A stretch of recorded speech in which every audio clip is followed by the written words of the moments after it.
जय सच्चिदानंद। जय सच्चिदानंद। नमो वितरागाय। नमो वितरागाय। नमो अरिहंताणम। नमो अरिहंताणम। नमो सिद्धाणम। नमो सिद्धाणम। नमो आयरियाणम। नमो आयरियाणम। नमो उवज्जायाणम। नमो उवज्जायाणम। नमो लोये सौव साहुणम। नमो लोये सौव साहुणम। ऐसो पंचन मुक्कारो। ऐसो पंचन मुक्कारो। सौव पावकपणासणो। सौव पावकपणासणो। मंगलाणं च संवेसीम्। मंगलाणं च सौवेसीम्। पद्मं हवै मंगलम्। पर्वं हवै मंगलम्। ओम नमो भगवते वासुदेवाय।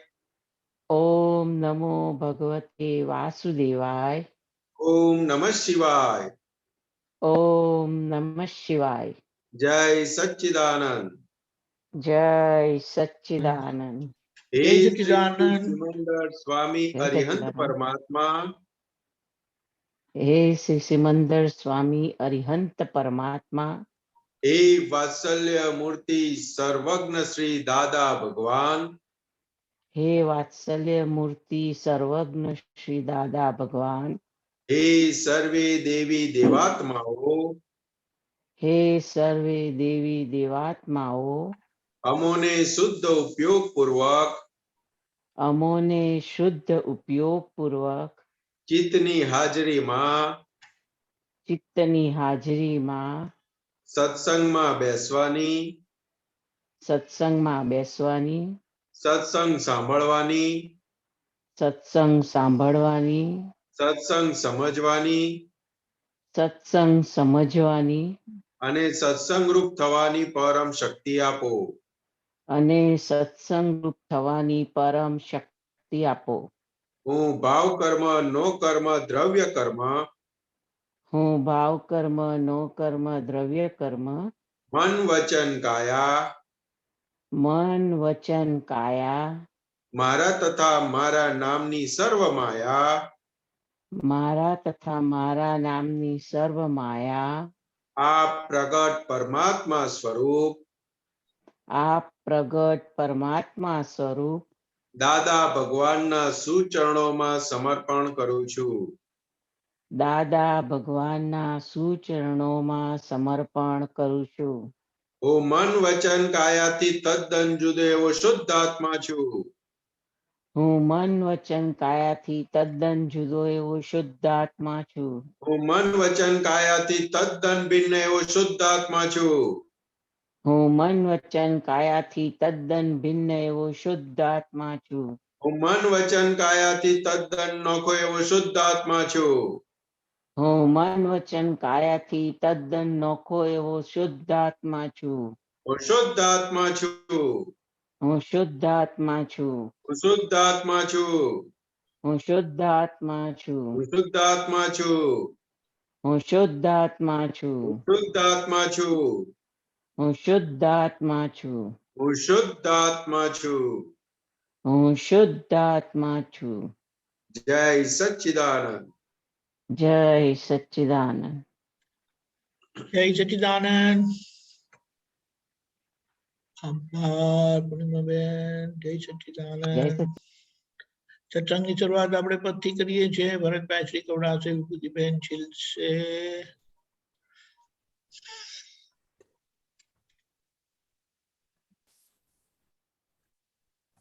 जय सच्चिदानंद। जय सच्चिदानंद।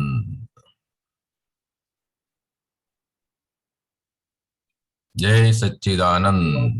भरत भाई आज काढ़ी बैठो तो पदू जो सरस। So now you better explain in a best way. સૌથી સારી રીતે આજે સમજાવજો આના પર, અગર જેમ અનુકૂળતા હોય. જય સચ્ચિદાનંદ। जय सच्चिदानंद। પ્રસંગોપાત દેખાશે મનુષ્યના ભાવ મોઢાથી. પ્રસંગોપાત દેખાશે મનુષ્યના ભાવ મોઢાથી. મહી છે ભાવ ક્યાં કેવા કળાશે વાણી જોવાથી. મહી છે ભાવ ક્યાં કેવા કળાશે વાણી જોવાથી. પ્રસંગોપાત દેખાશે પ્રસંગોપાત દેખાશે જગતની સાથ તારો ક્યાં છે કેવો પાછલો હિસાબ. જગતની સાથ તારો ક્યાં છે કેવો પાછલો હિસાબ. નજર સામે છે સંયોગ મહી સ્થૂળ દાખલો મન ઘાટ. નજર સામે છે જે સંયોગ મહી સ્થૂળ દાખલો મન ઘાટ. મહી છે આક્રમક વૃત્તિ બીજાને મારશે પછડાટ. મહી છે આક્રમક વૃત્તિ બીજાને મારશે પછડાટ. હિંસક વૃત્તિ ને પીડક ભાવ વધારે વૈરવી અવગાઢ. હિંસક વૃત્તિ પીડક ભાવ વધારે વેરવી અવગાઢ. પ્રસંગોપાત દેખાશે પ્રસંગોપાત દેખાશે મળે જો ક્યાંયથી અપમાન મનોહમ સૂક્ષ્મ યુદ્ધ શરૂ. મળે મળે જો ક્યાંયથી અપમાન મનોહમ સૂક્ષ્મ યુદ્ધ શરૂ. તે વેળા ગૂંચને યુદ્ધ વેગ કરે ચાર્જિંગ કૂદપણું. તે વેળા ગૂંચને યુદ્ધ વેગ અરે ચાર્જિંગ કૂદપણું. તમારા કર્મનો ફોટો છે સન્મુખ વાણીને જોઈ. તમારા કરમનો ફોટો છે સન્મુખ વાણીને જોઈ. જો વાણી વેદના વાળી નક્કી છે ભૂલ તારી કોઈ. જો વાણી વેદના વાળી નક્કી છે ભૂલ તારી કોઈ. પ્રસંગોપાત દેખાશે પ્રસંગોપાત દેખાશે બધા છે કર્મોદય મારા નથી ત્યાં વાંક કોઈનો. બધા છે કામોદય મારા નથી ત્યાં વાંક કોઈનો. એ સમજણ ફીટ થઈ દિલમાં જગત નિર્દોષ જોઈ લ્યો. એ સમજણ ફીટ થઈ દિલમાં જગત નિર્દોષ જોઈ લ્યો. કોઈને કાળજે વાગે એ વાણીની અશુદ્ધિ છે. કોઈને કાળ જે વાગે એ વાણીની અશુદ્ધિ છે. જગતના કાળજા ઠારે ત્રિકાળી સત સમૃદ્ધિ છે. જગતના કાળજા ઠારે ત્રિકાળી સત સમૃદ્ધિ છે. પ્રસંગોપાત દેખાશે પ્રસંગોપાત દેખાશે. અમારા કાળજેથી કાળ કટુતા ક્રૂરતા ને ક્રોધ. અમારા કાળજેથી કાળ કટુતા ક્રૂરતા ને ક્રોધ. હે અંતર્યામી પરમાત્મા તમે છો આત્મ જાગૃત બોધ. હે અંતરયામી પરમાત્મા તમે છો આત્મ જાગૃત બોધ. હૃદય છે જેનું ચોખ્ખું ચટ ત્યાં નીકળે વાણી દુટીએથી. હૃદય છે જેનું ચોખ્ખું ચટ ત્યાં નીકળે વાણી દુટેથી.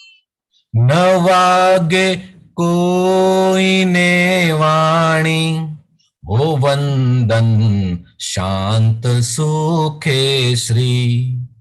ન વાગે કોઈને વાણી હો વંદન શાંત સુખે શ્રી.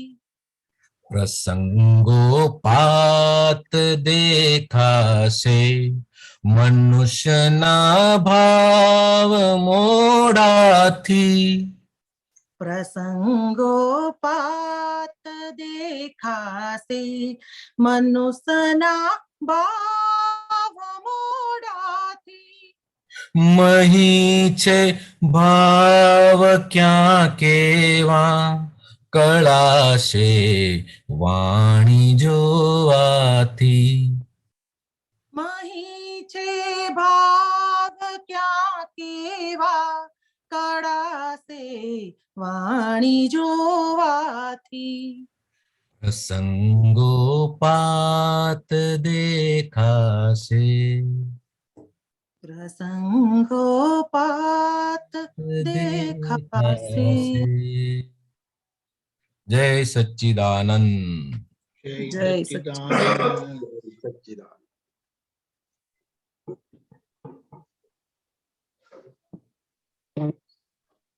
બોલો. જય સચ્ચિદાનંદ. જય સચ્ચિદાનંદ. જ્યાં સુધી દાદા ભગવાનનું આ જ્ઞાન આપણને પ્રાપ્ત નહોતું થયું ત્યાં સુધી આપણને શબ્દો માટે કે આપણી વાણી માટે કંઈ ગતાગમ હતી જ નહીં. એને ગમે તેમ આપણે વાપરતા હતા. એનો શું ઉપયોગ છે, શું કરવા જેવો છે, શું નથી કરવા જેવું, આપણને કોઈ ગતાગમ હતી નહીં. દાદા ભગવાને આપણને કહ્યું, આપણને સમજાવ્યું કે આ જે વાણી જે છે એ વાણીના હિસાબે જ નવા રાગ દ્વેષ ચાર્જ થઈ જાય છે. અમુક ઠેકાણે આપણે બોલી નથી શકતા પણ માણસ અંદર ને અંદર નવું ચાર્જિંગ કરી નાખે છે કે મારો સમય આવશે ત્યારે હું પણ બતાવી દઈશ. અત્યારના જેટલા ઝઘડાઓ બધા ચાલી રહ્યા છે એની અંદર કોઈ ફિઝિકલ મારામારી નથી થતી પણ ખાલી ટંગ વોર એટલે કે વાણી દ્વારા જ એકબીજા સાથે માથાકૂટ થઈ રહી હોય છે. હવે આપણને આ જ્ઞાન પ્રાપ્ત થયા પછી આપણે સામેવાળા મનુષ્ય એટલે કે આપણી સામે જે કોઈ પણ ફાઇલ આવે એના હાવભાવ કેવા છે એના પરથી આપણને ખબર પડી જાય કે સામેવાળી વ્યક્તિને આપણા માટે કયો ભાવ ઉભો થયો છે. એ બોલે કે ના બોલે તોય આપણને હવે ખબર પડી જાય છે. અને માણસના હાવભાવ જે હોય છે એવા એની વાણી પણ લગભગ એવી જ નીકળતી હોય છે. માટે આપણે હવે ક્યાંય વાણીનો વેડફાટ દુરુપયોગ કરવા જેવો છે નહીં. આપણી સામે જેટલી ફાઇલો આવે છે તે આપણા કર્મના હિસાબને લીધે જ આપણી સામે આવે છે અને આપણને એ નિમિત્ત છોડાવવા માટે આવે છે. આપણો જેવો પાછલો હિસાબ આપણે બાંધેલો એવો અત્યારના ઉકેલાઈ રહ્યો છે. જ્યારે ઉકેલાઈ રહ્યો છે તેની અંદર આપણે કશું કરી શકતા નથી. જે સંયોગ આવ્યો એનો હવે સમભાવે નિકાલ કરવો અને અંદર દાખલો ગણી લેવો કે આપણે પણ આવું કંઈક આપ્યું હતું, એ જ આપણી સામે પાછું આવી રહ્યું છે. હવે આપણે આપણી આક્રમક વૃત્તિ કે બીજાને નીચે પાડી દેવાની એવી બધી વૃત્તિઓ ઉપર કાબુ રાખી લેવા જેવો છે. એવું નવું કશું ચાર્જિંગ કરવા જેવું છે નહીં. આપણને અગર હિંસક ભાવ કોઈનો ન ગમતો હોય, કોઈનો પીડાકારક ભાવ ન ગમતો હોય તો આપણે હવે કોઈ સાથે એવો પ્રસંગ ઉભો કરવો નહીં. થાય તો એનો સમભાવે નિકાલ કરવો, પ્રતિક્રમણ કરી લેવું. નવું ચાર્જિંગ કશું કરવા જેવું છે નહીં, નહીતર નકામું નવું વેર વધી જશે. પાછળ જન્મ મરણના ફેરામાં આવવું પડશે. 15 ભાવ તો એટલીસ્ટ કરવા પડશે. આપણે હવે 15 ભાવ પણ નથી કરવા. જેમ બને તેમ જલ્દી બધું પાર પાડવું છે. જ્યાં પણ ક્યાંય અપમાનનો પ્રસંગ આવે તો એને અપમાનને ગળી જવા જેવું છે, સામે કશું આપવા જેવું છે નહીં. અપમાન અગર ગળતા ન આવે પાછું નવું ચાર્જિંગ ચાલુ થઈ જશે. આપણી સામે જે બી કંઈ આવી રહ્યું છે તે આપણા જ પડઘાનો આપણને રિએક્શન આવી રહ્યું છે. એમાં કોઈનો દોષ છે નહીં. અગર આપણને વેદના થઈ રહી છે કોઈની વાણીથી તો આપણે સમજી લેવાનું કે આપણે જ કોઈ ભૂલ કરી હતી, એને હિસાબે આપણી સામે આ પ્રસંગ આવ્યો છે. આ જગતની અંદર આપણી સાથે જે કંઈ પણ થઈ રહ્યું છે અથવા આપણા દ્વારા કોઈ સારું કે ખરાબ જે પણ થઈ રહ્યું છે તે બધા આપણા પોતાના કર્મના હિસાબને લીધે જ થઈ રહ્યું છે. એમાં કોઈનો વાંક છે નહીં. આ સમજણ ખાલી ફિટ થઈ ગઈ તો આખું જગત નિર્દોષ જ છે. દાદા ભગવાને પોતાના જ્ઞાનથી આ જગતને નિર્દોષ જોઈ લીધું છે અને આપણને પણ તે જ દ્રષ્ટિ આપી છે. માટે હવે જગતને દોષિત જોવા જેવું છે નહીં. દાદા ભગવાનની વાણી વર્તન એવા મનોહારી વિનયી હતા કે જોઈને જ કોઈને એમ થાય કે અહો અહો અહો, આપણે પણ દાદા ભગવાન જેવા જ થઈ જવા જેવું છે. કોઈને પણ આ જગતની અંદર આપણે આપણા બિહેવિયરથી, આપણી વાણીથી અગર આપણે દુઃખ પહોંચાડીએ છીએ તો એ આપણી પોતાની અશુદ્ધિ છે. એને શુદ્ધ કરી લેવા જેવી છે. આ જ્ઞાન પ્રાપ્ત થયા પછી તો આપણે પોતાની જાતને જોઈ શકીએ છીએ. અંદર જે કાંઈ ઊભું થાય એને આપણે પહેલા જ આપણે માપી લઈ શકીએ છીએ કે હવે અત્યારના હું શું કરીશ, એના ઉપર આપણે કાબુ કરી શકીએ છીએ. તે જ આપણું તપ છે. જગતનું એટલે કે આપણી સામે જે કોઈ પણ આવે, આપણાથી નાના હોય મોટા હોય જે બી હોય, એનું અગર આપણે કાળજું ઠારીએ એટલે કે એને પ્રેમ ભાવથી આપણે એની સાથે બિહેવ કરીએ તો આપણા માટે આ સમૃદ્ધિ ત્રિકાળી સત્ય સમૃદ્ધિ છે. અગર આપણે જે બી ફાઇલ લઈને આપણું જે પ્રકૃતિ લઈને આવ્યા છે એની અંદર કટુતા એટલે કે કટુ વચન, ક્રૂરતા એટલે કે બીજા કોઈને દુઃખ આપવું અને કોઈના પર ગુસ્સો કરવું એવું લઈને આવ્યા હોય તો હવે દાદા ભગવાનને આપણે પ્રાર્થના કરીએ છીએ કે હે દાદા ભગવાન, અમને આ બધામાંથી હવે મુક્ત કરો અને અમારી વાણી મૃદુ રુજુ બીજાને હિતકારી હોય એવી નીકળે. એવી રોજ સવારે આપણે પ્રાર્થના કરીએ જ છીએ, નિરંતર કરવા જેવી છે. અને દાદા ભગવાન કહે છે કે તું જે માંગીશ એ તને અમે આપવા માટે તૈયાર જ બેઠા છીએ, તારે ખાલી માંગવાની જરૂર છે. જેના હૃદયની અંદર ચોખ્ખું ચટ કોઈ જાતનો રાગ દ્વેષ ઘાટ વિનાની વાણી, જેનું અંદરનું વર્તન છે ત્યાં વાણી દુટીએથી નીકળે એટલે કે નાદ ખુલીને નીકળે છે, જેને કશું કાંઈ જોઈતું નથી. દાદા ભગવાનની વાણી એવી હતી કે આપણને સૌને તરત જ અંદર બેસી જાય, ફિટ થઈ જાય એવી હતી. હવે આપણે દાદા ભગવાનને પ્રાર્થના કરીએ છીએ કે આપણી વાણી પણ દાદા ભગવાન જેવી દુટીએથી નીકળે અને આપણે લીધે જે બી કોઈ આપણને ભેગું થાય એ હંમેશના માટે શાંતિને પામે. જય સચ્ચિદાનંદ. જય સચ્ચિદાનંદ. જય સચ્ચિદાનંદ દીપકાનંદજી. જય સચ્ચિદાનંદ સંતોષાનંદજી. જય સચ્ચિદાનંદ. તમારે કઈ બીજું કહેવા જેવું હોય તો તમે કહી શકો છો. જય સચ્ચિદાનંદ. જય સચ્ચિદાનંદ. એક વાત દાદાએ એમના માટે કરી હતી જી કે અમે શું કરીએ, જેમાં વાણીના સંબંધી કીધું છે ને બધું, એના પરથી જ માપ નીકળે છે. તો દાદા કહે છે કે આ ટેપ રેકોર્ડ વક્તા છે, તમે શ્રોતા છો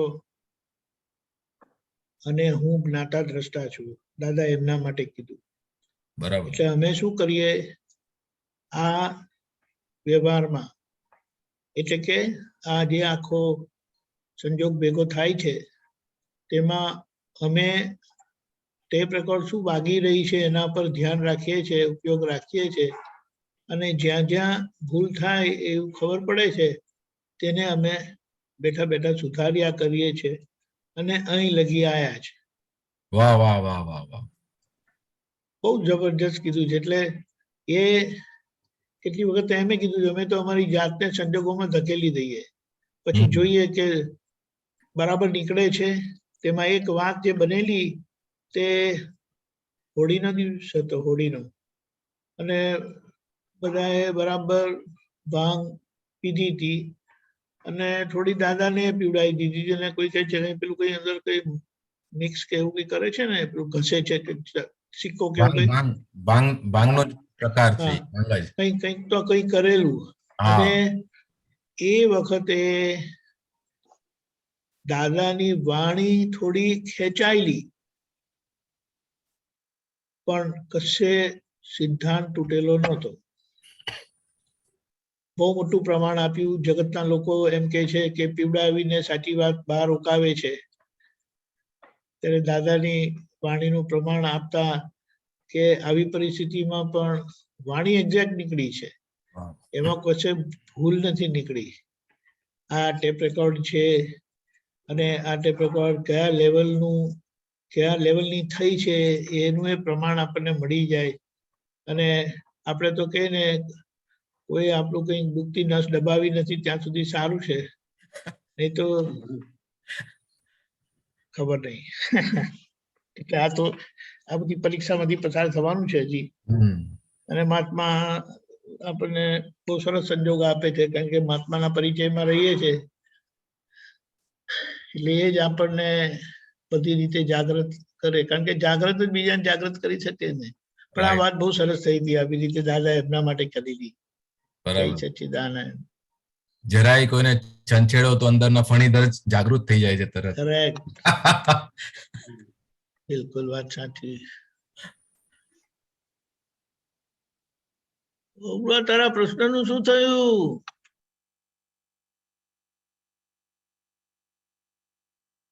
જય સચ્ચિદાનંદ. જય સચ્ચિદાનંદ વિવેકાનંદજી. જય સચ્ચિદાનંદ સંતોષાનંદજી. જય સચ્ચિદાનંદ. હા, એટલે કાલે એક પ્રશ્ન હતો પણ પૂછાયો નતો, આજે પૂછી લઉં છું.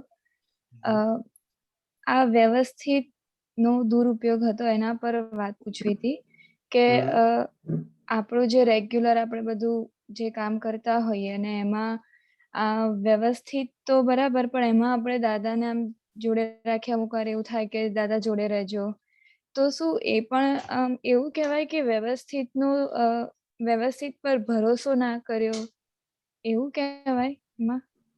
જો ઉર્વા, કેવું છે તો કે પહેલું તો વ્યવસ્થિત શું છે એ સમજી લેવાનું આપણે. તો કે જે બની જાય છે, જે રિઝલ્ટ આવે છે એને વ્યવસ્થિત કીધું, પ્રોસેસને વ્યવસ્થિત નથી કીધું.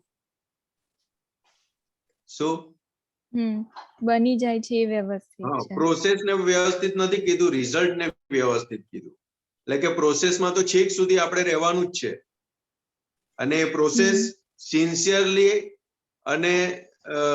સિન્સિયરલી આખી પ્રોસેસમાં રહેવાનું છે. અને જોડે આપણે કહીએ છીએ કે દાદા ભગવાન અમારી જોડે રહેજો, એટલે કયા દાદા ભગવાનને કહીએ છીએ આપણે અમારી જોડે રહેજો? એટલે ફોટામાં દેખાય છે ઈ. હા, તો કે કેવું છે તો કે દાદા ભગવાને ઘણી ઘણી રીતે કીધું, તો કે તમારી અંદર બેઠેલું જ છું એ જ દાદા ભગવાન. ખ્યાલ આવ્યો? 5 આજ્ઞા એ જ અમે છીએ. એટલે કે દાદા ભગવાન અમારી જોડે ને રહેજો, એટલે ઘણા બધા સ્વરૂપે હોય. હમ કે આજ્ઞા સ્વરૂપે છે, અંદર જે આપણને ભાન કરાઈ આપ્યું છે એ સ્વરૂપે છે. ફોટામાં જોઈએ છે તો કે ફોટામાં દેખાય છે એ કોણ છે? તો કે એ પોતે ઓળખાણ આલતા હતા કે અંબાલાલ મુરજીભાઈ પટેલ, પણ એની અંદર જે પ્રગટ થયા તત્વ સ્વરૂપે એ દાદા ભગવાન. તો કે આપણે કયા દાદા ભગવાનને? તો આજ્ઞા સ્વરૂપી દાદા ભગવાનને જોડે રાખવાના છે. હમ કેમ? તો કે હવે આપણું શેષ જીવન છે, આપણને શુદ્ધાત્માનું ભાન થયા પછીનું શેષ જીવન છે એ આજ્ઞા દ્રષ્ટિથી આપણું વપરાવવું જોઈએ. એટલે આપણે જ્યારે જ્યારે પ્રાર્થના કરીએ છીએ કે દાદા ભગવાન અમારી જોડે ને જોડે રહેજો, એટલે કયા સ્વરૂપે? તો કે આજ્ઞા સ્વરૂપે જોડે રહેજો. એટલે કે ક્યાંય આજ્ઞા ચૂકી ના જઈએ અમે, ને ચૂકાઈ જાય તો તરત જાગૃત થઈ જવાય કે અહીંયા ચૂકી ગયા. એટલે કે વ્યવસ્થિત ઉપર વિશ્વાસ નથી એવું નથી. તો કે આ આજ્ઞા દ્રષ્ટિ એક આપણો નક્કીપણું છે, દાદા ભગવાન આપણી જોડે ને જોડે રહે. એટલે કે આજ્ઞા સ્વરૂપે જેમ જેમ જોડે રહેશે એમ એમ આજ્ઞા સરસ રીતે સમજાશે અને શેષ જીવનમાં સરસ રીતે વપરાશે. એટલા માટે દાદા ભગવાનને હર સમય હર ક્ષણ જોડે રાખવા જેવા છે. કારણ કે એક દાદા ભગવાન એવા છે તો કે સત્સંગ સ્વરૂપી છે, કેવળ સત્સંગ સ્વરૂપી છે. અને આપણે સતના સંગમાં રહેવાનું છે. અનંત અવતાર આપણે કુસંગના સંગમાં રહ્યા છે અને હવે નક્કી કરીએ છીએ કે સતના સંગમાં રહેવું છે. એટલે કે દાદા ભગવાનના સંગમાં રહેવું છે. એટલે કહીએ છીએ કે દાદા ભગવાન અમારી જોડે ને જોડે રહેજો. અને વ્યવસ્થિત એ રિઝલ્ટ છે. એ જોડે જેટલા દાદા ભગવાન જોડે હશે આપણી જોડે, એટલું આજ્ઞા દ્રષ્ટિ બહુ સરસ રીતે સમજાશે આપણને. ક્યાંય આજ્ઞાનો દુરુપયોગ નહીં થાય. પણ એ આજ્ઞા શક્તિ સમજવા માટે પણ પોતાનો પુરુષાર્થ હોવો જોઈએ ને. પોતાનો પુરુષાર્થ એટલે કોનો? એટલે મારે પુરુષાર્થ કરવો પડે ને. કોને કરવો પડે પુરુષાર્થ? પુરુષાર્થ તો ઉર્વાને કરવો પડે. ઉર્વાનો પુરુષાર્થ તો શું? તો કે ઉર્વા તો આખું પ્રારબ્ધ રૂપ જીવન લઈને આવેલી છે. પ્રારબ્ધ રૂપ જીવન લઈને આવેલી છે તો કે એની અંદર ફેરફાર નથી થવાનો. શું? ઉર્વાએ આત્માને ઓળખવા માટે તો કરવો પડે ને, કે તો જે જુદા પડે ને એનાથી. પૂર્વા એ શું કહેવાય? પૂતગલ કહેવાય કે ચેતન કહેવાય? પૂતગલ કહેવાય. બરાબર છે. તો પૂતગલ ને ચેતન ની કેવી રીતે ઓળખાણ પડે? હા, એ બરાબર. એટલે કે આપણને જે અંદર હું બિલીફ જે બદલી આપી ને, પહેલા હું પૂર્વા છું એવી રીતને જીવતા હતા, હવે કેવી રીતને જીવીએ છીએ? તો કે બાય રિલેટિવ વ્યૂ પોઈન્ટ થી હું પૂર્વા છું ને બાય રિયલ વ્યૂ પોઈન્ટ થી હું શુદ્ધાત્મા છું. એટલે પહેલા જે બહિર્મુખી દ્રષ્ટિ હતી એ હવે અંતર્મુખી દ્રષ્ટિ થઈ. એટલે પહેલા હું ક્યાં આગળ વપરાતો હતો? તો કે નામધારીમાં, પૂર્વામાં વપરાતો હતો. હવે હું ક્યાં વપરાય છે? તો કે શુદ્ધાત્મામાં. એટલે કે આપણી અંતરાત્મા દશા ચાલુ થઈ અને પરમાત્મા સુધી પહોંચવાની પ્રક્રિયા શરૂ થઈ. એટલે કે એ જે અંતરાત્મા વાળો ભાગ જે છે, જે પરમાત્મા સ્વરૂપ થવા માંગે છે, ત્યાં આગળ પુરુષાર્થનો ભાગ છે. મન વચન કાયા જે લઈને આવેલા છે એ 100% પ્રારબ્ધ છે, એમાં ક્યાંય ફેરફાર થવાનો નથી. પણ જે હિસાબ ઉકલી રહ્યો છે એ ઉકલતા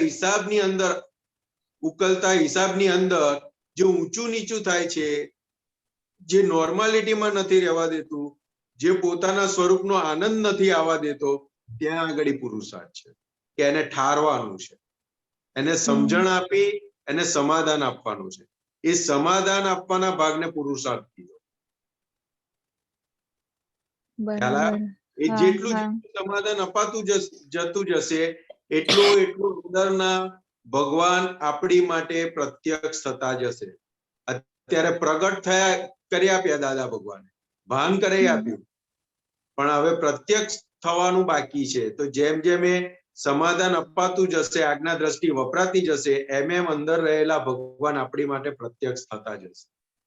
એટલે દાદા ભગવાન એક્ઝામ્પલ આલતા હતા ને કે બલ્બ હોય ને બલ્બ ઉપર માટલું મૂકેલું હોય કેટલું અજવાળું આવે? ના આવે, બિલકુલ ના આવે. કેમ ના આવે? માટલાથી અજવાળું ઢંકાઈ ગયું.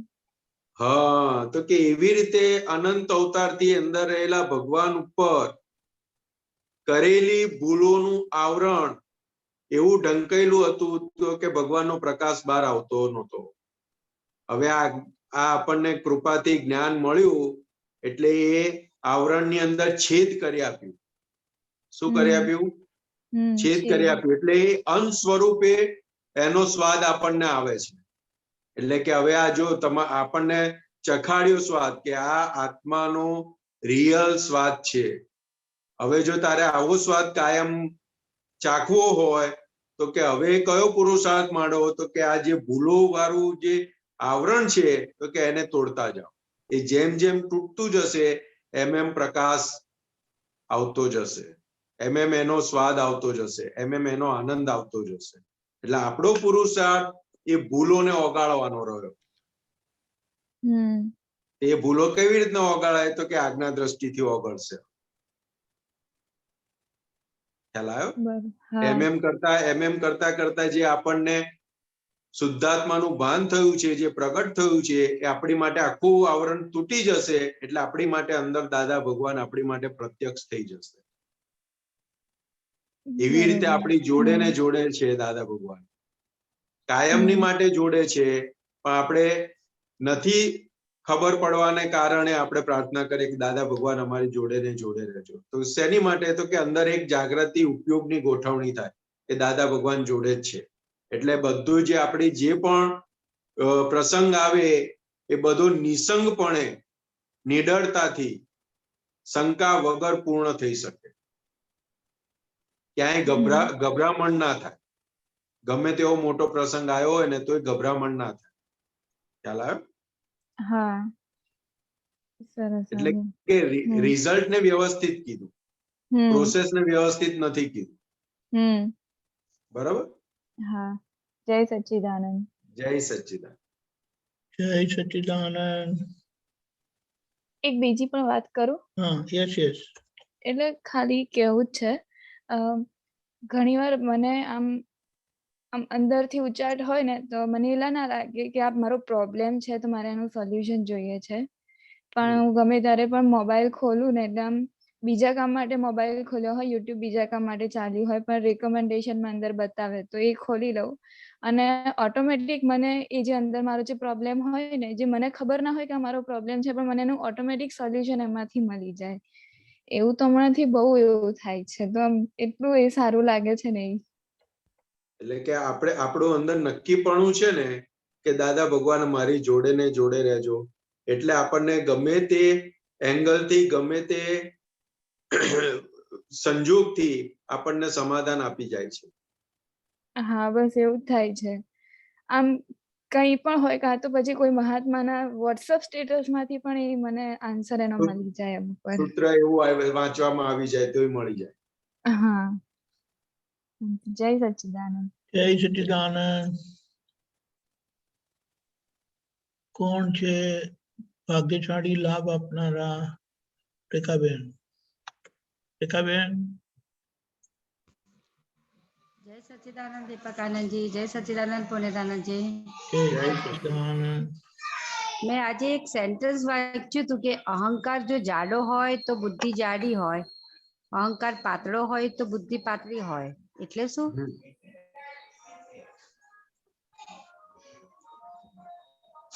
કેવું છે રેખાબેન? એક જ સેકન્ડ, રૂમ બંધ કરી નાખો, અવાજ આવે છોકરાઓનો. હા, સોરી, બોલીએ. એટલે કેવું છે રેખાબેન કે જે દાદા ભગવાને જે વાત કરી ને સૂત્રમાં કે અહંકાર જાડો હોય તો બુદ્ધિ જાડી હોય ને અહંકાર પાતળો હોય તો બુદ્ધિ પાતળી હોય. એટલે શું કહેવા માંગે છે? તો કે બુદ્ધિ એ આત્માનો ઇનડિરેક્ટ પ્રકાશ છે. એ અહંકારના માધ્યમથી એ વર્ક કરી રહ્યું છે. એટલે કે અહંકારનું સ્વરૂપ જાડું તો બુદ્ધિ જાડી, અને અહંકારનું સ્વરૂપ પાતળું તો બુદ્ધિ પાતળી. પણ એટલે અહંકારનું સ્વરૂપ બુદ્ધિ એટલે જાડું એટલે હા જાડું એટલે ઘણી વાર આપણે એમ નહીં કહેતા કે આ પટેલિયા છે તો કે બહુ જાડું ખાતું છે, અને વાણિયા છે તો કે એમનું બહુ ઝીણું ઝીણું ઝીણું કાતે છે, કહીએ ને હા હા તો કે એ રીતનું અંદર થઈ ગયેલું હોય અહંકારનું સ્વરૂપ. એટલે બહુ બહુ ઝીણું ઝીણું ના કાતે, મારા સીધે સીધી વાત હોય, જાડું ખાતું એટલે. ખબર નહીં પડી. જાડું સીધી સીધી વાત એટલે શું? વાત તો સીધી જ હોય ને, એટલે આઈ મીન જો જાડું ખાતું એટલે શું, તો કે આપણે ગાલે નીચે શેતરંજી પાથરીએ એ કેવું હોય? એ સોફ્ટ હોય. હા સોફ્ટ હોય પણ જાડી હોય ને. જાડી હોય. હા હવે એમાંથી નીચે કેટલું દેખાય? આરપાર ના દેખાય. ના દેખાય ને. અને એની જગ્યાએ એકદમ પાતળું સુતરાઉનું કાપડ પેલું જાળી જાળી વાળું પાથર્યું હોય તો કેવું દેખાય? તો દેખાય નીચે જમીન. ચાયણી જેવું પાથર્યું હોય તો કેવું દેખાય? હા તો દેખાય. હા દેખાય ને. હા. એટલે કે જાડું ખાતું એટલે કે પેલો પાથરણા જેવું, અને પાતળું અહંકાર એટલે એ ચાયણી જેવું, એટલે કે આરપાર દેખાય એને. કોઈ પણ પ્રસંગ બને ને અહંકાર આર પર દેખાય એટલે શું? મને નહીં સમજ પડી. આપણે અહંકાર નહીં, અહંકાર એટલે તો આપણે અહંકાર અભિમાન પાતળો કહીએ ને. હા અહંકાર પાતળો હોય ને એટલે બુદ્ધિ એટલી ઝીણવટપૂર્વક જોવે, એને છેક પાછળ શું થશે ત્યાં સુધી જોવે. વ્યવહારની અંદર કેવું હોય? એક સાદો એક્ઝામ્પલ આપું. તમારી જોડે કામવાળો આવે, હા બેન મને થોડાક રૂપિયા આપો ને, તો શું આવે અંદર? શું એટલે કે ખબર નહીં એ સાચું બોલે કે ખોટું એમ. હા. ઘણું બધું આવે ને, કે સાચું બોલે છે કે ખોટું બોલે છે, કે પછી આ પૈસા લઈ જઈને શું કરશે. અને કાયમ મારે કામ હોય ત્યારે જે પૈસા માંગવા આવે છે, કેટલું બધું અંદર બતાવે બુદ્ધિ. હા બરાબર. અને હા, જેનું બરાબર. જાડું ખાતું હોય ને, તો એમ પૂછે શું કામ હતું, તો કે આમ હતું, હાલ લઈ જા. એ જાડું ખાતું. ઓ એટલે સીધું હોય એને જાડું કહેવાય. હા, એ જાડું ખાતું તરત આપીને ઊંચું મૂકી દે. ના આપવું હોય તો ના પાડી દે કે ભાઈ નહીં મળે, અને આપવું હોય તો આપી દે કે ભાઈ લઈ જા, ચલ પૂરું થઈ ગયું. અને જે ઝીણું કાતવા વાળું હોય ને, તેની પાછળ વિચાર કર્યા કરે, બુદ્ધિ ચલાય જ રાખે. ઓકે, એને પણ ડિટેલમાં પૂછે એ બધું આમાં કહેવાય. હા, કે ભાઈ શેના માટે જોઈએ છે, શું કરવું છે, આ કરવું, એ બધું પૂછે તો. હા એટલે શંકા રહ્યા રાખે કે આ લઈ પૈસા હું આપીશ તો આ કઈ જગ્યાએ જશે, શું કરશે, કેવું કરશે, એનો શું ઉપયોગ કરશે, ખરેખર સાચું બોલે છે કે નથી બોલતો. અને વળી બુદ્ધિ થોડી વધારે ઝીણી હોય ને, તો પાછો એની પાછળ આંટોય મારી આવે, કઈ જગ્યાએ જાય છે. અચ્છા, ઓકે ઓકે, ખ્યાલ આવ્યો? હા એટલે કે અહંકાર જાડો તો બુદ્ધિ જાડી, અહંકાર પાતળો તો બુદ્ધિ પાતળી. હા. અહંકાર એટલે આમાં વિચારની જગ્યાએ લીધું છે ને, કે ભાઈ તમારા જે અંદરના વિચારો જાડા હોય તો બુદ્ધિ જાડી, એવી રીતે? ના, વિચારો અલગ છે, અહંકાર અલગ છે. એટલે દાદા ભગવાન એમની માટે વાપરતા હતા કે અહંકાર કેવો હોવો જોઈએ, તો કે ઓબ્લાઇઝિંગ નેચર વાળો હોવો જોઈએ, તોડફોડિયો ના હોવો જોઈએ. Obliging nature. હા, ઓબ્લાઇઝિંગ નેચર વાળો હોય ને, તો પછી હા. બુદ્ધિ પણ બીજાને મદદ કરવા માટે વપરાયા રાખે. અચ્છા. અંદર કોઈ મદદ માંગવા આવે ને, તો એને મદદ કર્યા કરે. અને અચ્છા, તોડફોડિયો હોય મદદ ને તો અંદરથી કોઈ માંગે ને આપણે મદદ કરીએ એને પણ પાછો અહંકાર જ કહેવાય. એટલે એ મને હજી તો અહંકારનું એ જ નથી ખબર પડી કે શું સપોઝ કોઈને મદદ જોઈતી હોય ને આપણે મદદ આપીએ તો એને પણ અહંકાર કહેવાય. જો કોઈને મદદ જોઈતી હોય મદદ આપીએ ને, તો આપણે હવે શું સમજવાનું છે, તો કે હિસાબ ચૂકતે થઈ રહ્યો છે. જે મૂળ અહંકાર હતો ને, એ ગયો હવે આપણો, કે હું સંતોષ હતું, એ જે અહંકારનું સ્વરૂપ હતું એ હવે ગયું. હા, બરાબર. હા, હવે હું કઈ જગ્યાએ બેઠો, તો કે હું શુદ્ધાત્મા છું. હા. કે કેવી રીતે, તો કે રિલેટિવ વ્યૂ પોઈન્ટ થી સંતોષ અને રિયલ વ્યૂ પોઈન્ટ થી હું શુદ્ધાત્મા. એટલે હા. અહીંયા જે અહંકારની જે આ સૂત્રમાં વાત કરી છે ને એ સામાન્ય રીતે લોકો માટેની વાત છે. ઓકે ઓકે અને સમજી ગયા. આપણે આપણી પ્રકૃતિમાં સમજવું હોય તો કે આપણને કોઈ પણ પ્રસંગ આવતો હોય ત્યારે આપણી અંદર બુદ્ધિબેન શું બતાવે છે એના ઉપરથી ખબર પડે કે અહંકારનું સ્વરૂપ આપણે કેવું લઈને આવેલા હતા. ઓકે સમજી ગયા. હા ખ્યાલ આવ્યો? બરાબર સમજી ગયા. હા એટલે એ આપણે માટે નથી, એટલે અહંકાર એટલે હવે એમને તો નોર્મલ એમાં વાપર્યું છે. બરાબર સમજી ગયા. આપણા માટે નથી એટલે કેવી રીતે? તો કે હવે આપણો અહંકાર કે આપણું જે મૂળ બ્લન્ડર્સ હતું, અહંકાર હતો, એ મૂળ ગયો, પણ હજુ જે લઈને આવેલા હતા એ પેન્ડિંગ વાળો તો બાકી છે ને, એટલે એને ડિસ્ચાર્જ અહંકાર કીધો. ડિસ્ચાર્જ અહંકાર એટલે આ સૂત્રમાંથી આપણને પણ પોતાને ડિસ્ચાર્જ અહંકારમાં કેવું લઈને આવેલા છે એ ખબર પડે.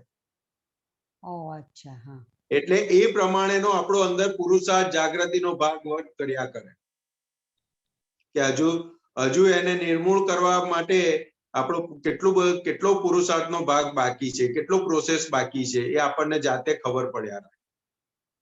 અચ્છા. કે હા બરાબર. હજુ ડિસ્ચાર્જ અહંકાર તોડફોડ્યો છે કે બીજાને મદદ કરવા વાળો છે કે બીજાનું લેવા વાળો છે, એ આપણને ખબર પડે.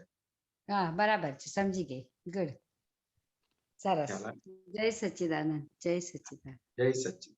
જય સચ્ચિદાનંદ દીપક આનંદજી. જય સચ્ચિદાનંદ.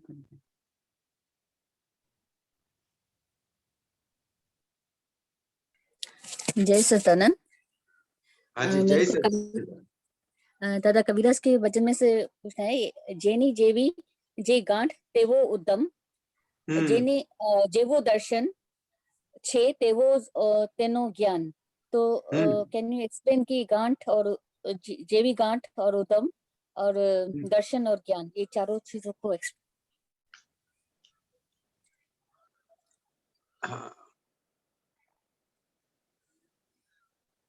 હા, હવે શું કે છે? જેની જેવી છે ગાંઠ તેવો ઉદ્યમ, એટલે કે ગુજરાતીમાં બોલું કે હિન્દીમાં બોલું? गुजराती में चालसे। હા, એટલે કે જેની જેવી ગાંઠ એટલે કે મનનું જે સ્વરૂપ દાદા ભગવાને કીધું ને કે મનનું સ્વરૂપ કેવું છે? તો કે ગાંઠો સ્વરૂપનું છે. ओके।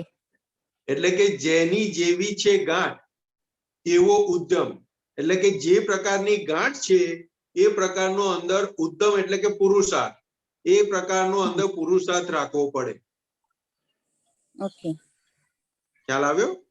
એટલે કે દાદા ભગવાન કહેતા હતા કે આપણે આપણો ગ્રાફ બનાવ્યો હોય કે મનની અંદર જે વિચારો આવે છે એ વિચારોનો ગ્રાફ બનાવીએ તો એ ગ્રાફ કઈ બાજુ જાય, કયા વિચારો વધારે આવે દિવસ દરમિયાન? તો કે સૌથી વધારે બે વિચાર હોય, એક લક્ષ્મીનો હોય ને એક વિષયનો હોય. એટલે કે આ બેની ગાંઠ એટલી મોટી છે તો કે એને પછી એની પાછળ પુરુષાર્થ શું કરવો પડે? તો કે એ ગાંઠને સામાયિકમાં મૂકવી પડે અને એને ઓગાળવી પડે. આલોચના પ્રતિક્રમણ પ્રત્યાખ્યાન કરીને જ્ઞાતા દ્રષ્ટા રહીને તો કે એ બધી ગાંઠોને ઓગાળવી પડે. એટલે કે જેની જેવી છે ગાંઠ તેવો ઉદ્યમ, એટલે કે એવા પ્રકારનો પુરુષાર્થ જોઈએ. જે પ્રકારની ગાંઠ છે એ પ્રકારનો પુરુષાર્થ જોઈએ. પછી શું કે છે? હાજી, પહેલા ગાંઠ ઓળખવાની જરૂર છે, પોતાની ગાંઠ ઓળખવાની. ગાંઠ એટલે એનું આપ્યું ને દાદા ભગવાને કે ગાંઠ ઓળખવા માટે શું કરવાનું? તો કે ગ્રાફ બનાવવાનો કે આપણને દિવસ દરમિયાન કયા સૌથી વધારે વિચાર આવે છે. તો એનો જે ગ્રાફ બને એના ઉપરથી આપણને ખબર પડે કે હવે આ ગાંઠ આપણામાં મોટી છે, આને ઓગાળવાની જરૂર છે, આ ગાંઠ મને નડતર રૂપ છે. Okay, very nice. બરાબર? જેવું દર્શન છે તેવું તેનું જ્ઞાન જ. એટલે કે એની આગળની લીટીમાં શું લખ્યું છે? ચિત્ત ચોંટ્યું ત્યાંથી ખસતું નથી. એટલે કે દર્શન એટલે કે અત્યારે આપણું ચિત્ત જે લઈને આવેલા છે એ કેવું છે? તો કે ચિત્તનો ભાગ શું બતાવ્યો દાદા ભગવાને? તો કે અશુદ્ધ દર્શન વત્તા અશુદ્ધ જ્ઞાન ઇઝ ઇક્વલ ટુ અશુદ્ધ ચિત્ત. એટલે કે જે પ્રકારનું દર્શન હોય એ પ્રકારનું જ્ઞાન વર્તન કર્યા રાખે. દર્શન મતલબ એટલે દર્શન દર્શન એટલે આમાં જ્યાં સુધી આપણું અશુદ્ધ ચિત્ત છે ત્યાં સુધી અણસમજણ કામ કરે. ઓકે દર્શન એટલે એક પ્રકારની સમજણ. ઓકે ખ્યાલ આવ્યો? યા કે કોઈ પણ હોય ને તો કે આપણને કોઈ એમ કે તમે અહીંયા આગળ આમાં રોકાણ કરો તો તમને આવું મળશે, એટલે ત્યાં તરત સમજણ ત્યાં આગળ શું કામ કરે? તો કે આ તો હવે જતા રહેશે તો શું ખબર પડશે આપણને? ખ્યાલ આવ્યો? દર્શન એટલે કે એ અણસમજણ ત્યાં અણસમજણ કામ કરે તો નેગેટિવ ઊભું કરાવડાવે ત્યાં. ઓકે એટલે કે જેવું દર્શન છે તેવું તેનું જ્ઞાન જ, એટલે એ પ્રમાણે પછી એ વર્ક કરે. પહેલું દર્શન ઊભું થાય અને પછી આગળ એ પ્રમાણે કામ કરે. એટલે પછી નીચે આગળ શું લખ્યું? લશ્કર કસાય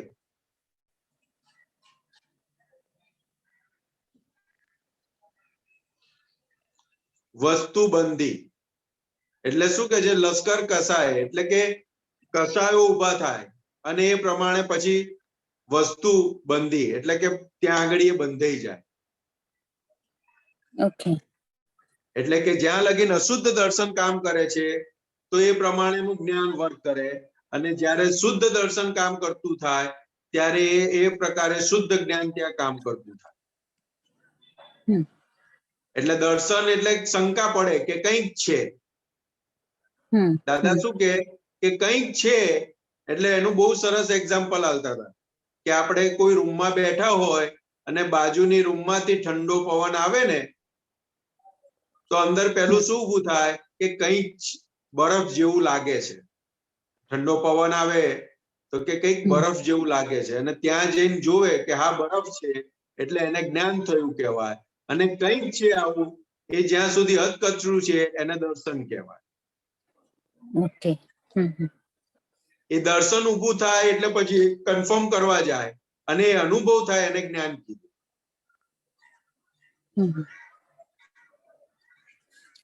એટલા માટે કીધું જેવું દર્શન છે તેવું તેનું જ્ઞાન.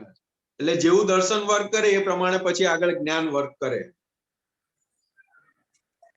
એટલે દર્શનનું મહત્વ કીધું ને કે જેટલું દર્શન ચોખ્ખું થતું જાય એટલું જ્ઞાન માં પરિણામ પામતું જાય. ઓકે તો દાદા ભગવાને બે વ્યૂ પોઈન્ટ આપ્યા રિલેટિવ વ્યૂ. તો પોશાક બી બે તરે ના હોય છે કે એક રિલેટિવ વ્યૂ પોઈન્ટ જો ગાંઠ છે એના ગાંઠનું ઉદ્ધમ કરીને ઉગાડી પડે છે, અને બીજા બાજુ શુદ્ધ ઉપયોગ એનાથી હું જુદા શુદ્ધ. તો બે પુરુષાર્થ સાથે કરવો પડે. જો કેવું છે તો કે રિલેટિવ વ્યૂ પોઈન્ટ અને રિયલ વ્યૂ પોઈન્ટ એક જ સાથે છે, સિક્કાની બે બાજુ જેવું છે. તો કે તમે રિલેટિવ વ્યૂ પોઈન્ટ જોયો એટલે રિયલ વ્યૂ પોઈન્ટ ઓટોમેટિક આવી ગયો. ઓકે તમે રિલેટિવ નથી જોયું તો રિયલ નથી આવતું. ઓકે રિલેટિવ વ્યૂ પોઈન્ટ તમે જોયો ને કે રિલેટિવ વ્યૂ પોઈન્ટ આ પતિદેવ છે કે આ પુત્ર છે કે આ સંબંધી છે કે આ માણસ છે કે આ પશુ છે, તો કે રિલેટિવ વ્યૂ પોઈન્ટ થી જેવું જોયું એવું અંદર તરત રિયલ હાજર થઈ જાય. તો કે રિયલ વ્યૂ પોઈન્ટ થી શું છે તો કે શુદ્ધાત્મા. પણ આપણે રિલેટિવ વ્યૂ પોઈન્ટ ના જોયું, આ પતિદેવ છે એટલે અંદર શું ભ્રાંતિ ઉભી, બિલીફ ઉભી થાય કે મારા પતિદેવ છે. ખ્યાલ આવ્યો? આ મારો દીકરો છે, આ મારા સંબંધી છે, એ મારું ઉભું થઈ જાય. અને જેવું રિલેટિવ વ્યૂ પોઈન્ટ થી પતિ છે કે રિલેટિવ વ્યૂ પોઈન્ટ થી પુત્ર છે કે રિલેટિવ વ્યૂ પોઈન્ટ થી સંબંધી છે તો તરત અંદર રિયલ હાજર થઈ જાય. તો કે રિયલ થી કોણ? તો કે શુદ્ધાત્મા છે.